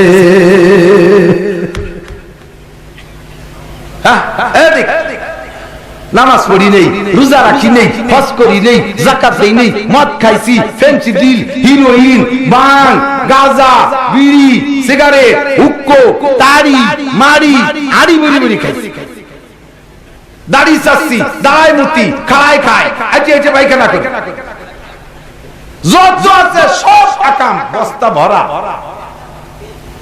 ওই যুবকের সামনে মাদ্রাসার একটা তিন ছাত্র বেজার কোজার হয়ে দাঁড়ানো। আয় সোনা লক্ষ্মী, তুই মুখখান মলিন কেন? কান্দে কান্দে গত সপ্তাহে আব্বা আমার মরতে গেছে, আমার আব্বা আজকে মরে গেছে, তাই আব্বাকে দেখতে যাচ্ছে। কি অবস্থা! গত সপ্তাহে আব্বা ভর্তি করে দিয়ে গেছে, আজকে ওর আব্বা মারা গেছে। ওর হুশ আছে? এই পাগলের মতো কাঁদতেছে। যাবা কিভাবে? কইতে পারি না, আমার কেউ নাই। খবর পাইছি, বড় হুজুর কাছে কইছি, হুজুরও কাঁদতে দিছে। আমি পালাই চলে এসেছি, কিভাবে যাবো কইতে পারতেছি না। তোর টাকা পয়সা কয় নাই, 1 টাকাও নাই আমার কাছে। পকেটেতে 50 টাকা বের করে দিয়ে নাও, শোনা এই গাড়িওয়ালা দাঁড়া, এই ছেলেটার বাপ মরে গেছে, বাড়ির কাছে দি, ওরে নামায় দিবি মাটি পাড়ার মুড়ি। আমি 50 টাকা দিছি, তুই 1 টাকাও নিবি না। এই জন্য ইকরাম করছে এতিম বইলা। আল্লাহ নবী আল্লাহ বলেন, এই ফেরেশতারা ওর বস্তার ভিতরে খালি শিরক আর কুফর আর বিদআত 3 প্রকারের গন্ধ না থাকলে আর সব মাফ করে দে, দে সব করে দে। ওজা করছি আমার এতিম রে। কিন্তু দোস্ত, বস্তার মধ্যে যদি একটা শিরকের গন্ধ থাকে, কোন তা ওর মধ্যে টেকে না। ধন দেয়, দৌলত দেয় খাজা বাবা, কথা কন, বাবায় দেয়, খাজায় দেয়, পীরে দেয়। এদেশের মুসলমান হিন্দুদের চাইতে 3-4 ক্লাস নিচে নেমে গেছে এক শ্রেণীর। হিন্দুরা লক্ষ্মী পূজা করে অর্থের লোভে, একটা মূর্তিরে লক্ষ্মী বানায় তার সামনে সেবা দেয়। আর মুসলমান পীর বাবা মানুষের সামনে যাইয়া কপাল ঠেকায় আর বাবা দাও, বাবা দাও, খাজা দাও, খাজা দাও। তোমারে খাজা দেবে কি ছাতা, খাজা দেবে তোমারে গাজা, ঠিক না? এদেশে আছে খাজা বাবা, ও দেশের মানুষ গাজা খাবা, শয়তানের আড্ডা। ঠিক গাজির গান মান্নত করলি ছেলে হয়। গাজির গান আছে না, গাজির গায়ে দিক গায়ে, মাশাআল্লাহ এ সুন্নত এদি করেছে। বিচার গান আছে, এও বলে মান্নতে রইছে। সুবহানাল্লাহ, নাউযুবিল্লাহ। বদমায়েশের দল। ছেলে আর একটা নতুন তদবির, বাবাকে দরবারে মানছে ওই খানজিলের কুমির, শাহজালালের গজার মাছ, বাইজিদ বুস্তামির কচ্ছপ, এগে খাওয়াইয়ে তো হইছে এই সপ্তাহ। ইদানিং শুনি যে ঘরের দুয়ারের সামনে প্রেগন্যান্ট গর্ভবতী মহিলারা যদি ল্যাংটা ছেলেদের ছবি আছে না, হয়তো বড় ক্যালেন্ডারের ল্যাংটা পুরো একটা বছর হয়েছে, আর পরনের কিছু টিছু নাই, মাজার জুতো নাই, এমন হয়তো বসা শিখছে, ওর ওই যে ল্যাংটা বেরোয় দিয়ে বসে রয়েছে। এর একটা ছবি ঘরের দুয়ারে ঝুলানো থাকলে গর্ভবতী মহিলারা সকালবেলা ঘুমের থেকে উঠে বাসি চোখে আল্লাহ রসুল, কোরআন কিতাব, মসজিদ মাদ্রাসা কিছু দেখার আগে সর্বপ্রথম ঘুমের থেকে উঠে ওই ছবিটা দেখলে পেটের ভিতরে যদি মেয়েও থাকে তাও ছেলে হয়ে যাবে। আমি কই যে এই শয়তান তোরে এসেছে কিনা, কবাই গান কথা কইেন না, মন খারাপ, আগে তো দুটি মাইয়ে যে বাবা কলি হয় খালি একটা ছেলে। আমি তো ওয়ার পরে আবার একটু কইস দি কি হলো তো, কইবার 7-8 মাস চলে যায়, কিছু কয় না। চার দোকানের সামনে দেখায়, তোর কি হলো তো কলি নেবে ভাইজান, কব কি এবার মাইয়ে হয়েছে দুটি। শয়তান ওই দেখে এই বানাবা, ছেলে দেয় কে, মেয়ে দেয় কে? ইয়াহাবুলি মাইয়াশাউ ইনাসা ওয়া ইয়াহাবুলি মাইয়াশাউ যুকুর আও ইউযাব্বিজুহুম যুকরানা ওয়া ইনাসা ওয়া ইয়াজআলুহু আকীমা। যাকে খুশি তিনি ছেলে দেন, যাকে খুশি তিনি আল্লাহ মেয়ে দেয়, যাকে খুশি ছেলেতে মেয়েদের জমজ দেয়, আবার কাউকে আল্লাহ নিঃসন্তানি বাজা বানাইয়া দেয়। সর্বময় ক্ষমতার মালিক কে? শিরিক ছাড়ো, কুফর ছাড়ো, বেদাত ছাড়ো, ব্যাখ্যা দেওয়ার সময় নাই। দোকানদার বাইরা দিক বাজার যেহেতু আশেপাশে, এজন্য একটু কইয়ে যাই, দোকানদার সকালবেলা দোকান খুলছে, কোটি কোটি টাকার মাল, লাখ লাখ টাকার মাল দোকানে ভরা, ক্যাশ বাক্স ভরা টাকা রইছে। দোকান খুলে শাহী পোশাকে আইসা সুন্দর করে সেজে বুঝে বসছে। ইতিমধ্যে ফকির আইসা হাত মারছে, বাবারে একটা টাকা দেন। ফকিরি হাত মারে না? ফকিরের কাছে কি কয়, এখনো কিনা বেচা হয় নাই, বাবা মাফ চাই, বউনি করি নেই, কয় না? মাফ চাই, বাবা মাফ চাই, বউনি করি নেই। আল্লাহ কয়, শয়তান, এই পয়সার মালিক আর হবি, এই কোটিপতি হইয়া দেখছিস কত বড় অন্যায় করেছিস, ফকিরের কাছে মাফ চা লাগে। এ যদি বড় লোক না হতি তাহলে ফকিরের কাছে মাফ চা লাগতো। ফকিরি কয়, দিলাম তোরে মাফ করে, তুই যেন দিনের মধ্যে বউনি করতে না পারিস। যা, দিলাম মাফ করে। আমি যদি তোর কাছে বউনি করতে না পারলাম তো তুই না করলি আমার? আমিও তো আইছিলাম তোর কাছে বউনি করতে, তুই যেন আমার বউনি করতে দিলি না। যা, পারাম করে দোয়া দিলাম, দিন পরে যেন বউনি করতে না পারি। এই বউনিয়ালে হিন্দুদের আকীদা, এটাও শিরক। এটা শুরু হবে দানের মাধ্যমে, শেষ হবে দানের মাধ্যমে। আল্লাহ কায় দান করো লাইলা ওয়া নাহারা, দিনে দাও, রাত্রে দাও, সকালে দাও, বিকেলে দাও। ফকিরদের স্বভাব, নিজেরা বড় লোক আর দোয়া করে না, যে দেয় তারে আরো বড় লোক আর দোয়া করে। কথা বলেন ঠিক? দানের শেষে, দিনের শেষে যাইয়া যায় নামাজে যদি বসে কোন ফকির, কয় আল্লাহ ভাইয়ের কাছে চাইলাম একটা টাকা, দিল 10টা টাকা, তুমি তারে হাজার হাজার কোটি টাকার মালিক বানাই দাও। আল্লাহ মহিলার কাছে চাইলাম 1 মুঠ চাউল, দিল 1 কৌটা চাউল, তার কলস যেন কোনোদিন খালি হয় না। এ কথা কয় না আল্লাহ আমারে তুমি কোটিপতি বানাই দাও, আমার জন্য দাঁড়ে দাঁড়ে ঘুরানো লাগে, ইয়া কয় না কোনদিন। যে দেয় তারে আরো বড় লোক আর দোয়া করে। কথা বলেন ঠিক? ও দোস্ত, এই সমস্ত শিরকি আকীদা ছাড়ো, সর্বাবস্থায় দানের হাত খোলা। রাজি আছেন? ধন দেয় কে, দৌলত দেয় কে, দিয়ে দান বোঝে মান, কেড়ে নিতে কতক্ষণ। কোনদিন উল্টো পাল্টা করবেন না, দান করবেন, হস্ত খোলা থাকবেন। শিরকি গুনাহ থেকে বাঁচেন, কুফরি গুনাহ থেকে। কুফরটা একটু কয়ে যাই, যে জামানায় চলমান ক্ষমতায় যারা থাকে, সরকার, আমার আমলিগরে দোষ দিয়ে লাভ নাই। আমার কইলাম আবার সচেতনা কলেজে হুজুর আমলিগ করে, যদি আমার বিএনপি তাহলে কলেজে বিএনপি করে, আমার জাতীয় পার্টি কলি কলেজে হুজুর জাতীয় পার্টি করে। আল্লাহ আমার তো কই আনজা আছে সামনের বক্তারে, আমার না কই করি কবনি কি যে আরেকজন নেতা। আর সবচেয়ে বড় কথা তো আমাকে গোপাল গুনছি, ওই সিরাজগঞ্জ গেছি, আমার এক বক্তা বন্ধু হয়েছে, আমার এই জায়গা নাক লাগায় শুকতেছে। আমি তো কি হলো, গামের গন্ধ? কয় না, নৌকর গন্ধ করছে গাছে। গোপালগঞ্জ আমার গায়ে বলে নৌকর গন্ধ। যখন যারা ক্ষমতায় থাকে তারা সিজনে সিজনে কাফের হইয়া যায়। খুব ইরিদান ফলছে। নেতারা কি কয়, আমরা এবার বাম্পার ফলন দিয়েছি। বাম্পার ফলন উন্ডা দেশে সিলিয়ার জ্বরে নিয়ে গেল। শেষ মাত্র তুমি ডান পেতে খেয়াইতে ফলাইছো বাম্পা দিয়ে, বাম্পার ফলন দিয়েছে। সিলি মেরিয়ে গেল, জ্বরে মেরিয়ে গেল, তাই তো ডান পা রাখছিলি কোন জায়গা? ওতে একটু ঠেকাচ্ছি, বাম পাতে ফলালি, তার ডান পাতে ঠেকা। উন্ডা বাম্পার ফলন দিয়েছে। আমরা এবার পিএস বাম্পার ফলন দিয়েছি, আমরা এবার পাট বাম্পার ফলন দিয়েছি, আমরা এবার চামড়া বাম্পার ফলন দিয়েছি। আমাকে তো ঠাক দিল না, ভালো আমাকে তো টাকা দিল না, চামড়ারে কোন পাইতে ফলাইছে। এই করলে ইমান নষ্ট, ইয়াও বোঝে না। বাম্পার ফলন কে দেয়? সব আল্লাহ। সর্বময় ক্ষমতার মালিক কে? বাবার কোনো ক্ষমতা নাই, সরকারের কোনো ক্ষমতা নাই, সারের কোনো ক্ষমতা নাই, ভালো মেশিনের কোনো ক্ষমতা নাই, ঔষধের কোনো ক্ষমতা নাই। বিনা সার ঔষধে আল্লাহ দিতে পারে। দুনিয়ার সার ঔষধ দিলে কিচ্ছু ফলাবে না। আল্লাহ যদি নেয়, আল্লাহর মায়ের দুনিয়ার বাইর করে কেরামত। ও কেরামত, তোর সব কেরামতি শেষ। আল্লাহ যদি নিয়ে যায়, কেউ ঠেকাতে পারবি না। কি সুন্দর পিয়ে ফলাইয়া সাং ঘুরে রাখছি, কইছে কবরে বেরো চলে গেছে, তা ফিরি দিলিও দেয় না। ঠিক ঠিক, এখন দাম বাড়াই দাও। এখন যদি কয় যে পেঁয়াজের দাম 200 টাকা, কিনবে কেউ? কয়দিন আগে ওই নগর কান্দার ওই দিক দিয়ে সে পেঁয়াজের গুণ দেই, রাস্তায় যে আতার কায়দা নাই, খাল ভরি ফেলাইছে পেঁয়াজ দিয়ে, বসা পেঁয়াজ। কি ব্যাপার? কয় যে হাতে আনছে তা কেউ কেনে নেশে দাম বাড়াও।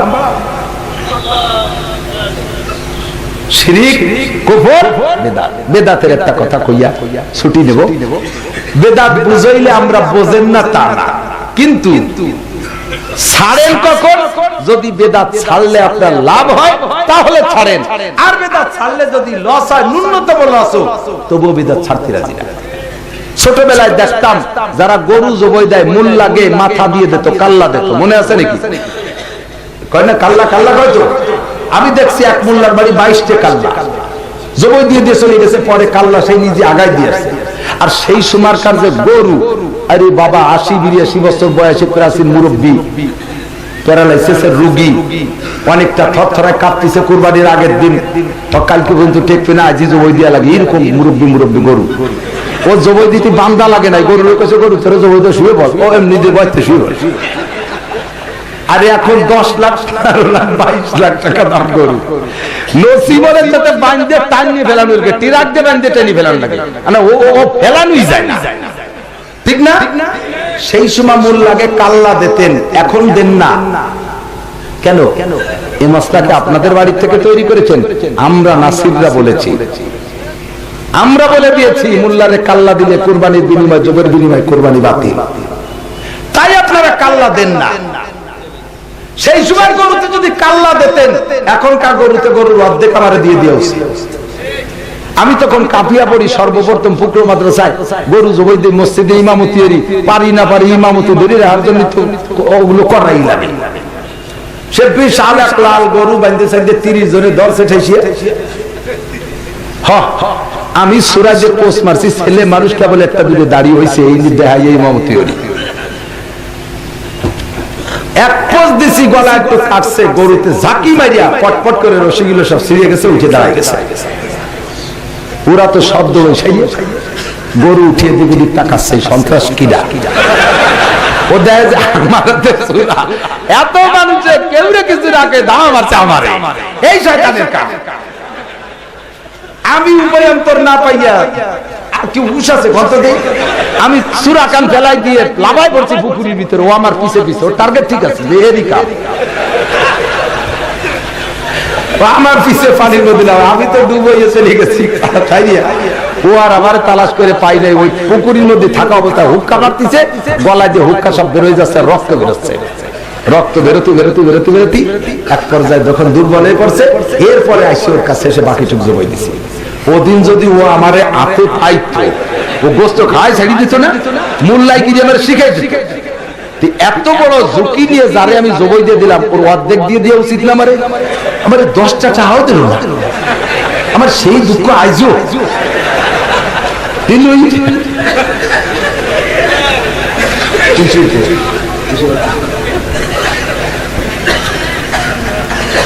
এখন টাকা দেয়া যায়। আমি যে এত বড় পরিশ্রম করছি, টাকা দেয়া যায়, কিন্তু টাকা দেবেন। আপনি জবাই দেবেন, দোয়া কালাম কিছু জানেন না, কোন জায়গা কাটতে কোন জায়গা কাটেন, গলা কাটেন না উল্টো পাশ কাটেন, তার ঠিক কি?